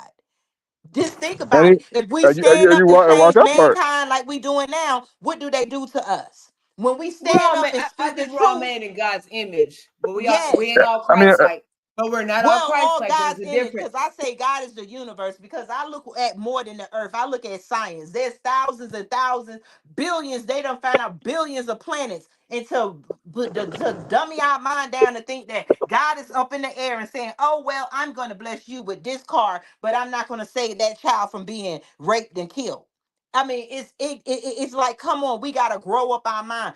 When we stand up, just like we're doing now, if Pablo was to go up, take off his mask, you wear a mask because you know that if they see who you are fighting out in the streets, what is going to be? You're going to be a Jesus. You're going to be bangity sacrificed. bang bang bang. And that's all I'm So, saying. Like there's a difference between being God like and Christ like. Like God is killing the men, children, women, and the cattle. Jesus is telling you, he's empowering you. That Christ-like persona is empowering. There's no heaven or hell, or it's relatable. So we have to choose, all this conflict with everything, with division. We ain't gotta choose nothing. You just get up every day, because if you didn't have none of the books that they told you, I see these people that they find these tribes all the time. They find tribes that have not been touched by man. So explain the religion in these tribes, because they get up every day and they got the sense to go eat, drink, and everything. We play too much into the words that the man put in the Bible to tell us what God is and how it is, because they don't belong here. They were not born for this planet. They can't stand the son of this planet. So they tell you the son of God is a white man somewhere, when the son of God is our nucleus that keeps the planet going. And here's That's an interesting fact as we apply it. Two things. Now this statement was made by Jesus himself. He said, I have completed my task here. I've led you, I've taught you, but now I must leave, and I'm leaving you basically in charge. And he said, you are going to do greater things than I just did here. And I don't think we really even understand what he was meaning by that. He said, you're going to do greater things than I did here. And what yes. if he said that statement, and if I'm a white man, the first thing I want to do is I want to disconnect you from that. I don't want you to understand who you are, Exactly. so you can't do those greater things. That's a They military want As to strategy. Black people, they we want to keep quoting keep these us as scriptures and you're not individuals. walking in it, though. They cannot. Do you know that everything they created is piggybacked off of us? So they cannot create. So they need a portion of us to keep things going. When their light bulb was made, they tell us Benjamin Franklin created electricity, and Thomas Jefferson, I guess, created the light bulb or whatever. But it was actually Latimer. But they piggyback off of everything. We the one went around the world. We created currency. We created governments. We created housing.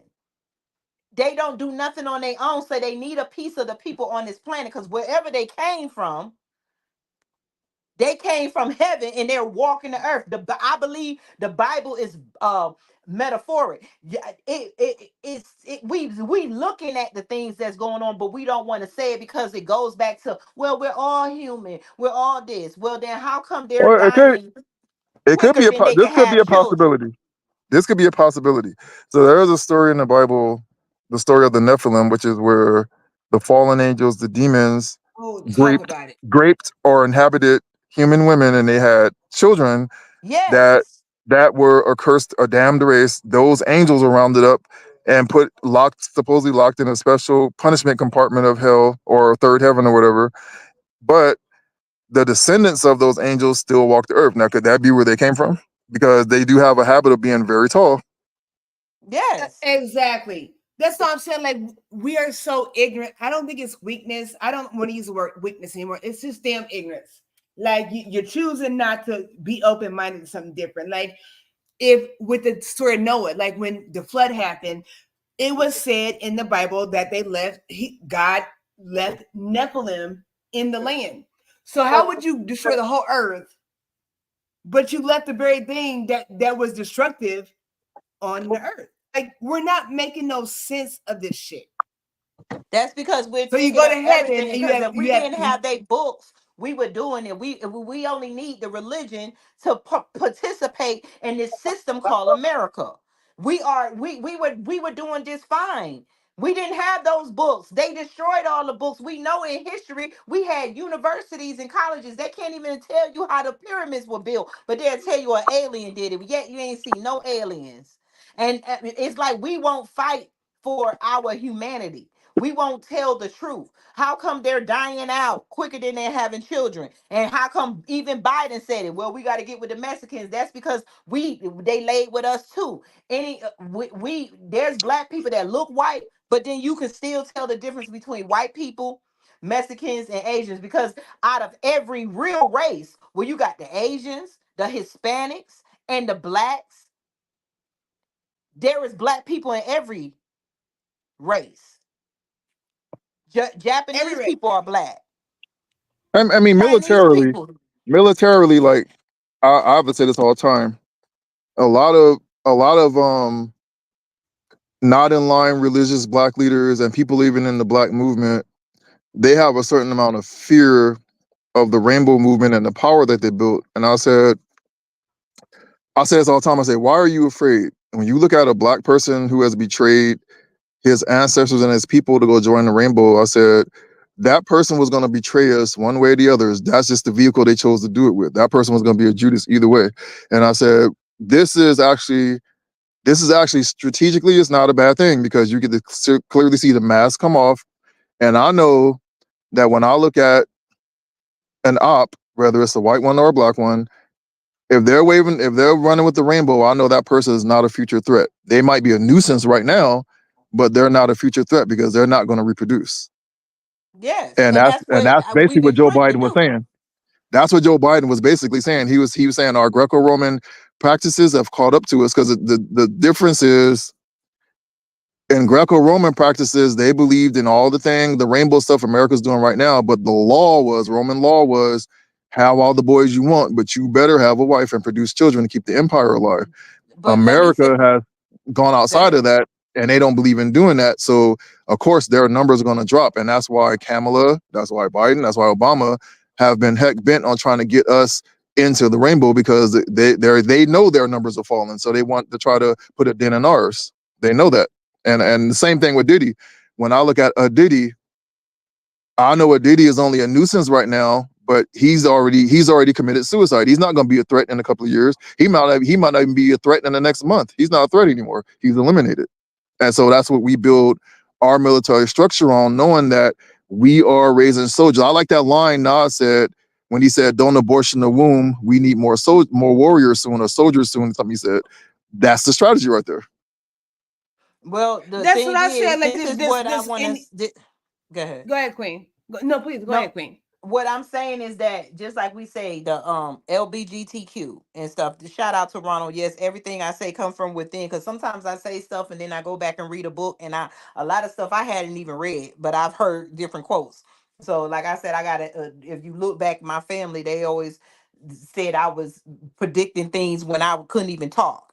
But I want to say that just like that spirit, I think everything is a conscious. Whatever created us is a conscious, and we came. Whatever created them is a conscious because it's the mind. Now, black people have that mind to destroy themselves. And like you say, the LBGTQ, LBGTQ, that's a spirit because I think like the spirit of the white man or the race, if you were from here, then you don't have to dig up the past because you would have been part of the past. Your family would have passed the past down to you. But you came on this planet and you want to taste, eat, F, everything as long as you can run, as long as you can reign here. Because what did the Bible say? The devil only reigning on the earth for so many years, right? Yep. So let's call it what it is, even though we don't want to say it, because when you are part of God people don't put nobody down. That's why the black people are God's people. That's why we won't just get together and do what we need to do and end all this shit. And you know what that is: slice throats and get rid of those that is bringing the hell on earth. That's why we go back to when I say saving mankind. Jesus is supposed to save mankind. Until we raise up a generation of black men who wants to really save the earth, because the earth is suffering. However, we are here, we are part of this earth. There is nowhere else to go. There's going to be no more water coming to this earth. There is no more land coming to this earth. There is no more air coming to this earth. These people are tasting, eating, effing everything that they can put their hands on because they reign is slow, and they leaving that mentality with us. So we could turn around and our planet would be the next Mars and Jupiter and Venus. Nothing. So Hey, until we that's why get I rid of said that spirit, their greatest strategy and the name of that spirit was to trick and convince black women to get in bed with the rainbow and want to desire to see their own it ain't sons black feminized. women, it's the black men. Black men was ruling. We could see right back there in the days, King Tut and all that. We can't jump over the man that's supposed to be the head of the household and blame the woman.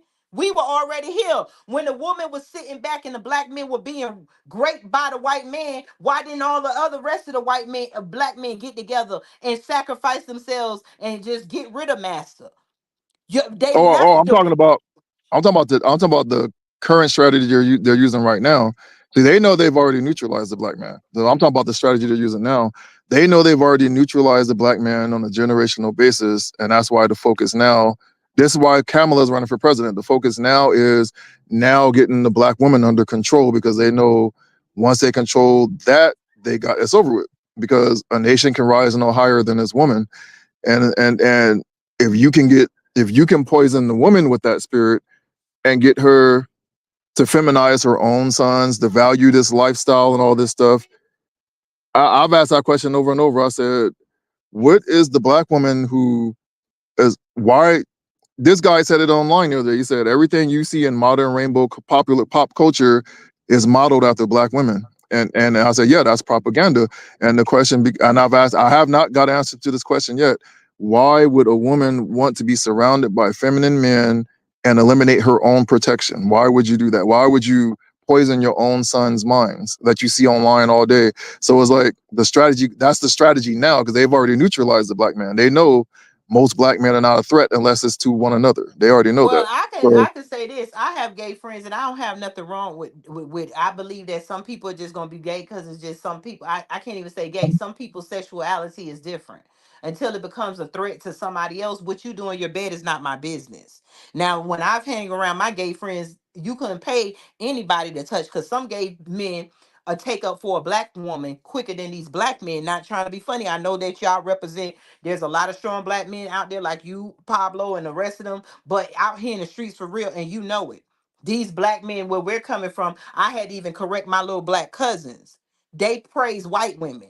And most of the time, when black women are around with my gay men that I have been around, they don't just steal from us, but they protected us.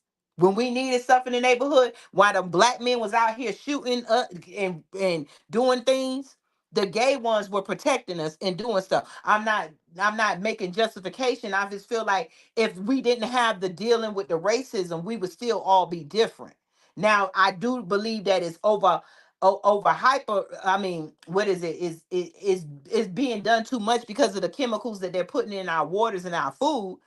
But at the end of the day, we can't blame people for their sexuality. We gotta deal. If you LBGTQ, okay, are you gonna take, if we get ready to fight this race and we get ready to have a race war?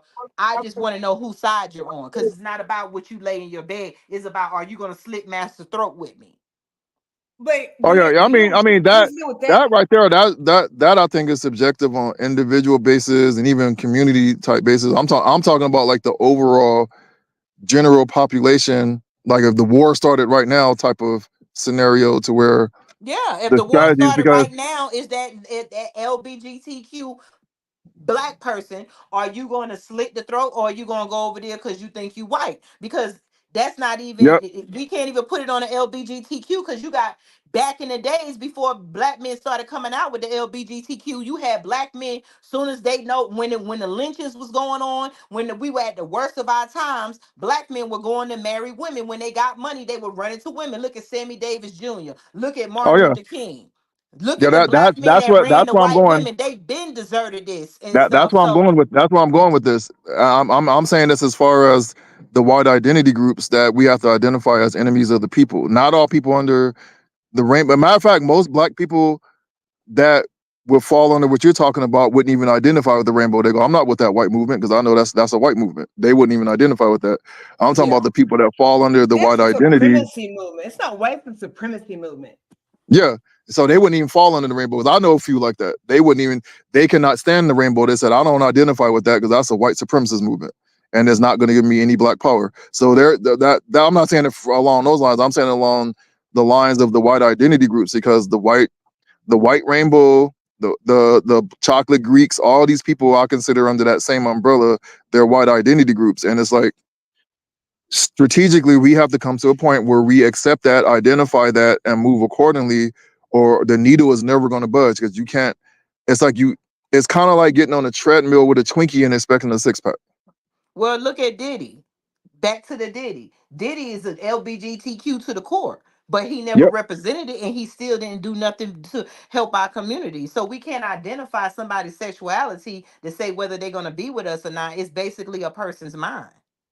Yeah, that's what I'm saying That's is. what I said. Maybe go ahead. I'm sorry. Go ahead, King, Yeah, that's what I'm saying is that black person that's identifying as the as the rainbow because they want to have white proximity is what I'm talking about. So that category includes a person like a Diddy. That includes a Jay-Z. Jay-Z is not for his people. Jay-Z is belongs to another white identity group. It's just a different group, but the end objective at the end of the day is all the same thing, to fit in with white supremacy and have their power under massa's thumb. And it's like we have to get to the point to where we identify these groups and identify them for what they are and stop worshiping them, because if the black person that identifies with the white rainbow movement is just as guilty as the chocolate Greek, just as guilty as the boule black Democrat, because they're all working for the same goal against us. That's true. That's true. I mean, we just need to stop attaching our blackness to any of these groups and just be who you are. If you are gay, I say gay. If that's wrong, forgive me. If you like the opposite sex, then that's you. You don't have to attach yourself to anything. But if you, I think when they meet out there, if you got to wear your rainbow to recognize, I'd rather me see a man wear a rainbow than anything, because there's some men out here that look hard and stuff and everything, and then next thing you know, we got a Diddy on our hand. Oh, you ain't like that. You like, some people like both ways and stuff. Oh, I mean it like this to clarify what I'm saying here is, like, when I say the Diddy got chocolate me. Greek, people instantly get offended and go, I ain't no chocolate. What it means is you can go to any HBCU, any college campus. Yes, you are going to find chocolate Greeks, but you also are going to find Black Power students. They both go to the same school. They both have their groups, but one is being in a Black group that's trying to identify as white, and the other is looking for Black Power. And so that distinguishment goes along everything, whether it's the sexual thing, the college education thing, it even boils down to the street gang thing. So we Yeah, have because to I make mean, that we talk about distinguishment. LBGTQ. To me, that's not no problem. The problem is, first of all, we got to stop our black men that's in these gangs and stuff from pew-pewing each other and unaliving each other. That's the main thing. To me, I think we look at too many battles and we pick and choose what battle we want to focus on. I ain't worried about you using your dingaling as a sword in somebody else's booty. I need to know if you're going to take that gun and shoot your brother or your sister, or you're going to shoot the enemy. Our problem starts at home first, with our mentality of our people are taking each other's lives at a high rate. We can say it ain't no black on black crime, but we need to stop lying to ourselves, because we might not have created it, but there is black on black crime. So we got to Well, really worry yeah. about the people who are out here unaliving each other left and right that look like us. Let's stop the hate mentality first, because if we could just love each other, okay. If you like men, I still need to love you because you're black. I don't need to just say, hey, you're gay, I don't love you. If you like curly hair, you got straight hair, if you wear a wig, I don't need to be worried about none of that right now. Right now, we need to get the mentality, because once the mentality comes and we stand for something, all that other stuff will drop off. Exactly. Exactly. I don't think it's that difficult. I don't know. We can do it. We can do it, y'all. What y'all think in the chat? We can do it. You did, Pablo? Yeah. But what are your go thoughts, ahead. Pablo? I'm reading the comments. Put Ronald's comment. What does it say? That was very perspective about why they're so curious about everything. That's a sign of something. As far as what? Here's the thing, like all the division, like if we make it make sense, like it's not really adding up, like, so with the LGBT thing, Black Lives Matter, feminist movement, civil rights, like there's always been a shadow government behind those things.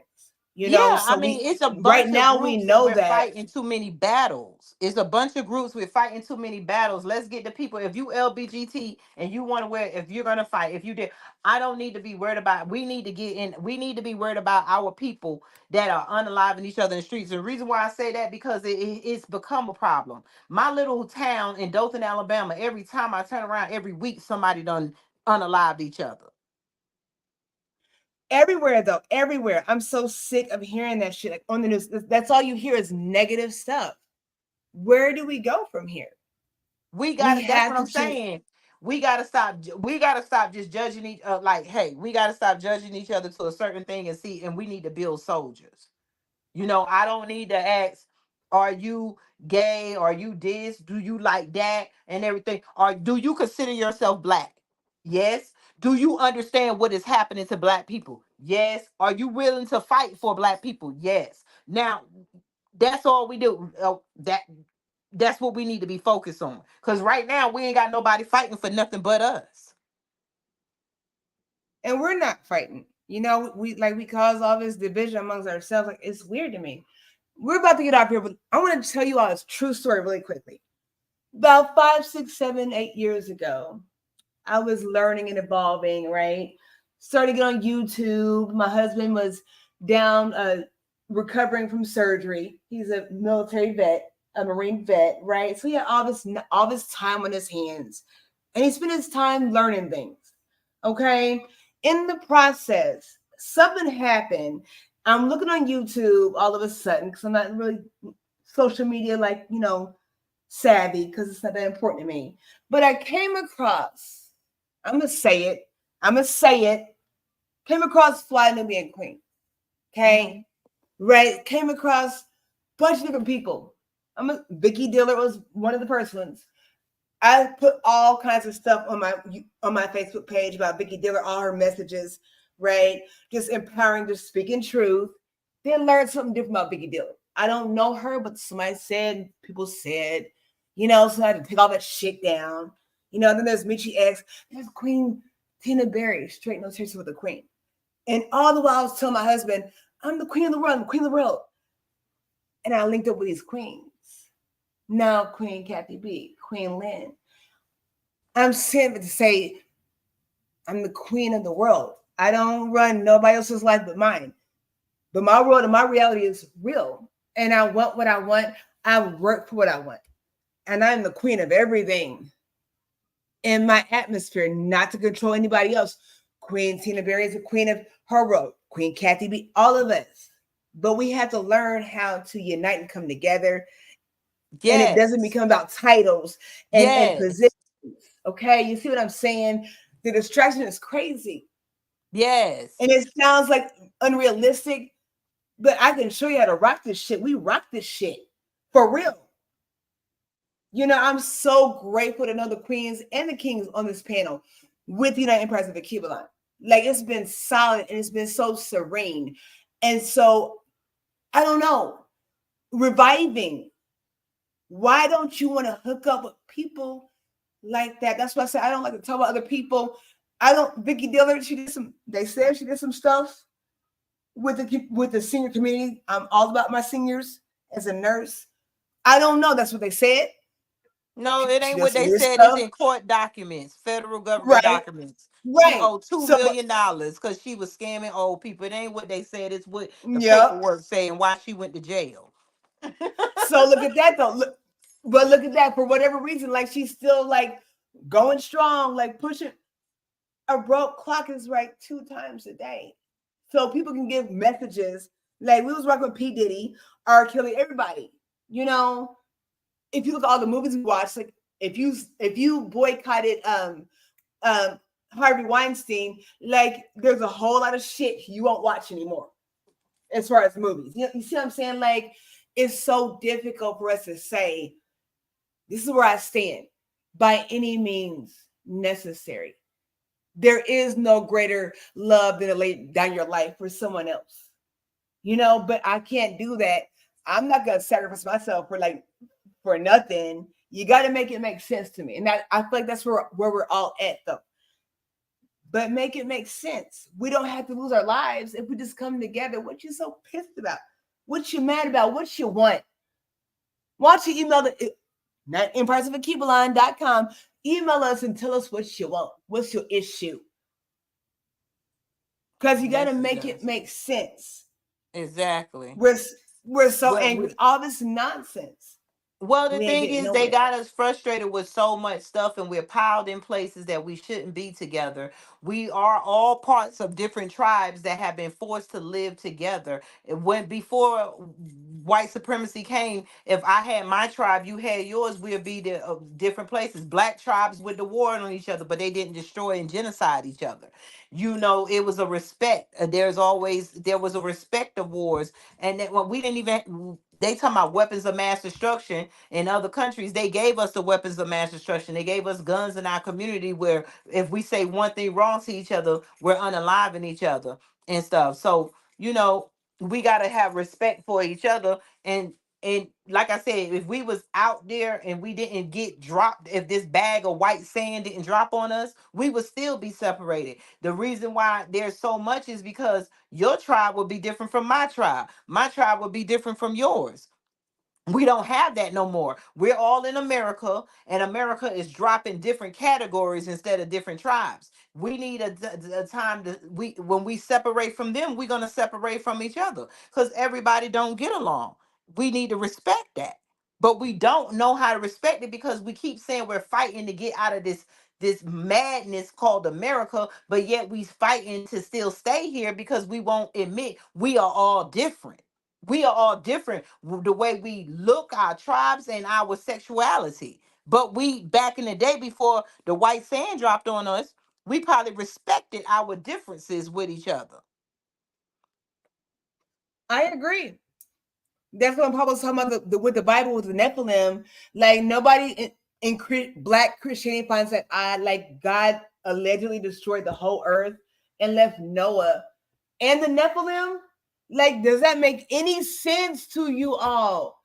No, you all know that Noah was a star child. You all know that Noah was a star child. He was albino. He was a mix between the fallen angels and the earthly women. You all know that. This is in the missing books of the Bible. But I So don't he even left. believe a Noah. That's what I'm saying. You believe the whole story about Noah is that he got a boat and put all the animals on the boat and went. That makes no sense. So if the Does that story make don't make any no sense to sense, anybody? the story don't make no sense. How the whole name gonna make any sense? How that character make any sense? I just think we need to start reaching back and start reading books that was written back then. Because that's what I'm saying. Think about today. All the books that we got today um from our great black scholars. If somebody came and was, if we didn't have white supremacy and somebody came and took over today and they read our books, Martin Luther King said that, Malcolm X said that, Francis Chris Weldon said that, and they burned everything and took every one of these people writings and put it in a book, we would have a new Bible. We have stopped writing stuff for our children.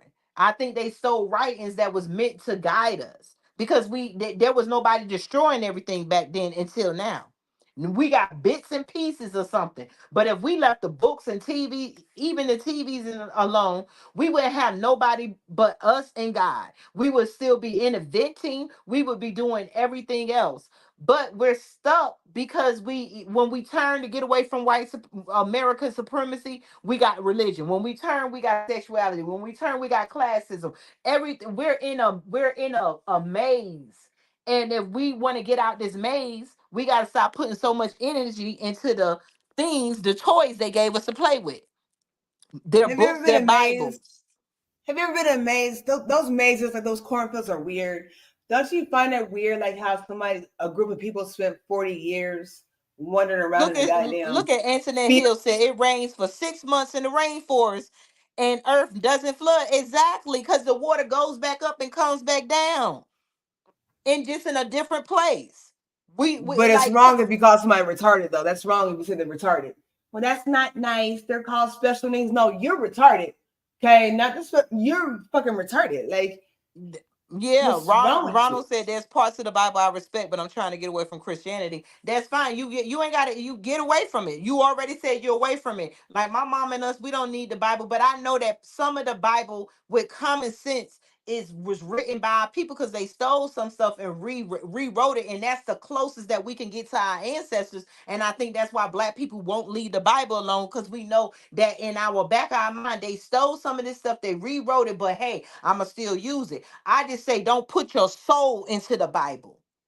There, just like you could read the Bible, you could read a book on um elevating yourself. People are writing books to this day. We got the Bible was so the Bible doing what the Bible should do. We wouldn't need other self-help books. The same way that you can read a self-help book is the way you read the Bible, except for the Bible puts our mind that this really happened a long time ago. This person walked on water when you ain't never seen nobody walk on water. It makes no sense. It's time to put away. When I was a child, I put away childish things. Did anybody try though? Has anybody tried to walk on water while we're quoting that shit? Like you don't even try, like to do the bare necessities. Like you see what I'm saying? Like with the Bible, it's basic instructions before leaving Earth. Like don't be lying to people that shit. Like don't be silly. It's basic shit. Like it's in all of us. I just say just stop getting into it. Let the Bible be what the Bible be. Put it on the shelf with the rest of the books. We got history books and they all alive. And we still believe the Bible. The same people who wrote our history books gave us the Bible. And we finding out that Christopher Columbus never discovered America, but we all know Nina Pina and Santa Maria. They drill it in our head, but we can't even, we don't know our ancestor name. We know King James Version. I used to tell people, do you right here see that this, even the Bible we have now been rewritten 1,000 sometimes. Every time we get to another generation, they rewrite the Bible to fit what's going on, to make it okay. The New International Version, the women's version, the LGBT version, all of this shit. Like, I don't understand. Like, if you don't understand the God within you, and you don't understand, like, exactly. That's why I don't let none of that stuff get in my spirit. I sit there and meditate and I listen to the God in me. And yeah, and that same God that's in me is the same God that helped whoever was writing because the Bible is different books. We act like they just got a Bible and found a Bible and that people had a Bible and was sitting there. Duh, you had a person named Peter that wrote his book. You had different people, as they say, giving stories of Jesus and stuff. But that was but you had the Old Testament. Then all of a sudden they come in with the New Testament where all these people talking about Jesus came and made it better. I believe that part of the Bible is completely made up. And the Old Testament just got a lot of changes and stuff because it makes no darn sense. We know how they did. We know they went into the lands and they stole books. And we know King James, everybody had their different religions and stuff. And we know King James ordered one religion. They doing it as we speak now. They're trying to spread that same one religion all around the world. Because I remember as a little girl, my parents used to say once the Bible reaches all around the world, that's when God is going to end the world because God got to give everybody a chance to repent. It made no sense when I was little and it'll make no sense now. So, okay, so like back to Diddy. So we're going to repent, right? But you remember in the Bible, when God destroyed the earth with the Noah thing, God repented for making man. Tell me what he turned around and did after he repented for making man. He recreated. Okay, so like this, like people are not making no sense. It's not very difficult. We make Ronald it more difficult. Said, I believe that God is for Christians, but that God isn't nothing for us. I don't even believe there's a God for Christians. If y'all need to look that mean?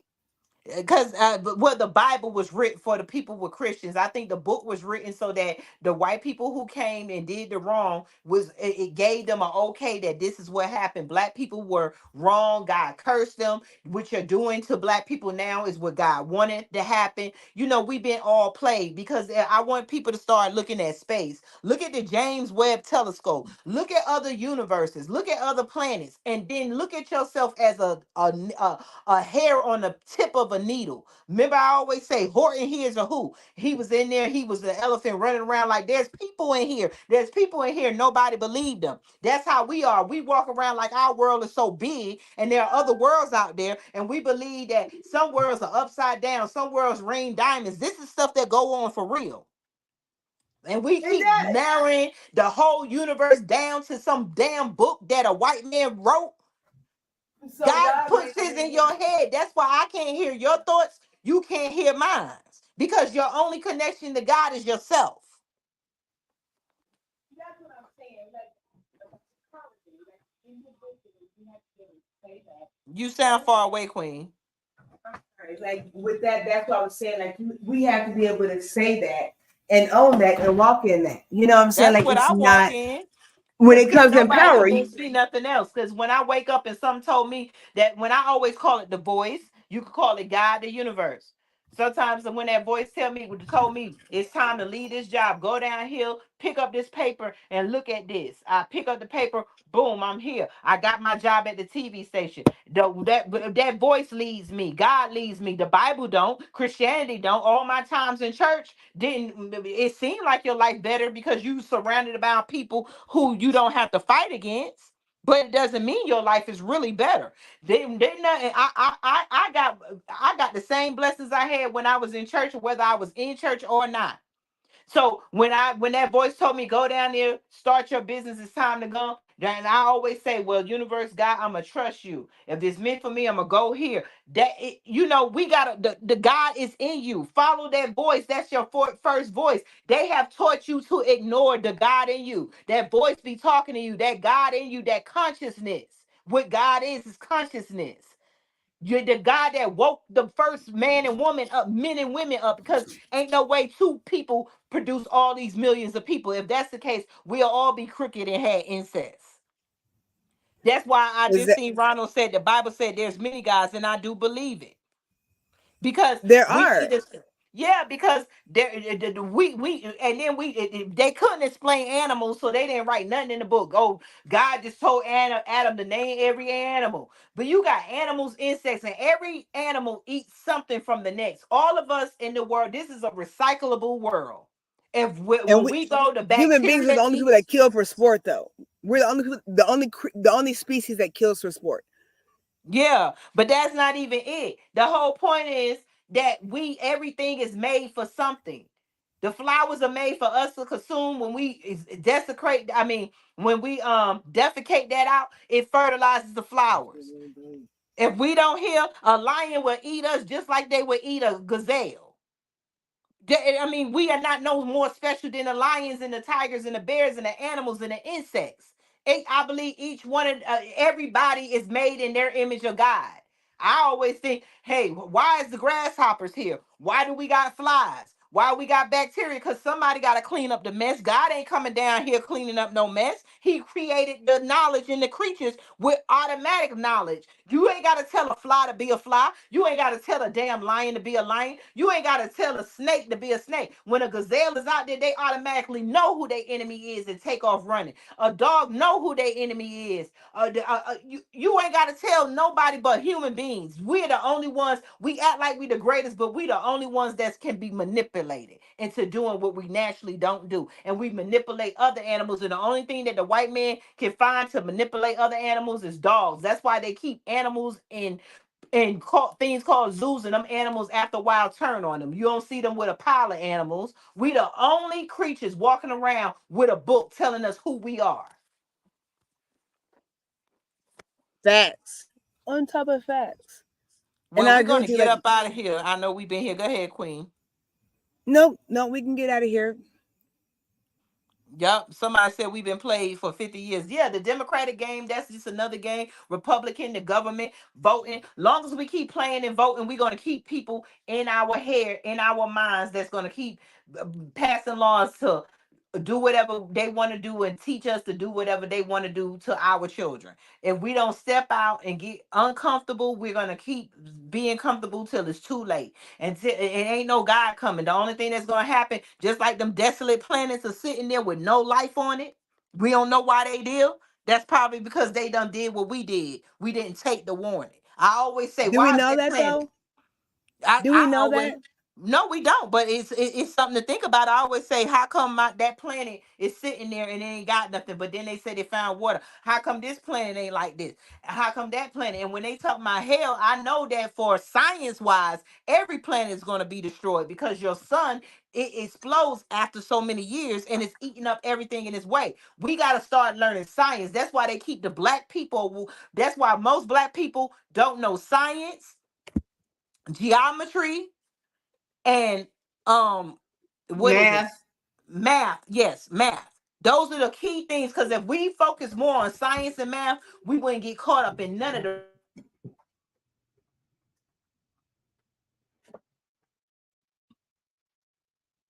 I think Queen cut out. Yeah, but she's right. I'll say this: we have to do better. My thing is like, know your why. Do what you want to do, be who you want to be, like feel how you want to feel. But what's your why? You got to make sense out of that and stop letting the mainstream media and propaganda run your life. That is so crazy to me. I don't know. What you all think? Oh, thank you, Ron. Hey, Ronald, will you put your YouTube information in the chat? Because I was looking for you the other day. Ronald is very basic. I couldn't find you on YouTube. I would love to follow you. Actually, everybody that's listening right now, if you want to put your information there, we'd love to follow you all.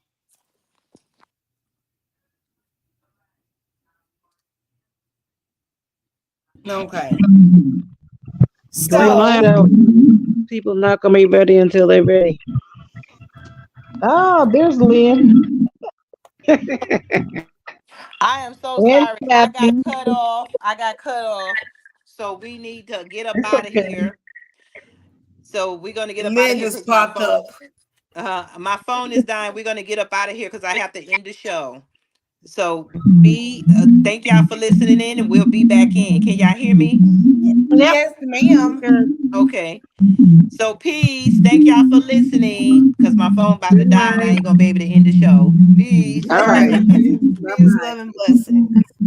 Good night.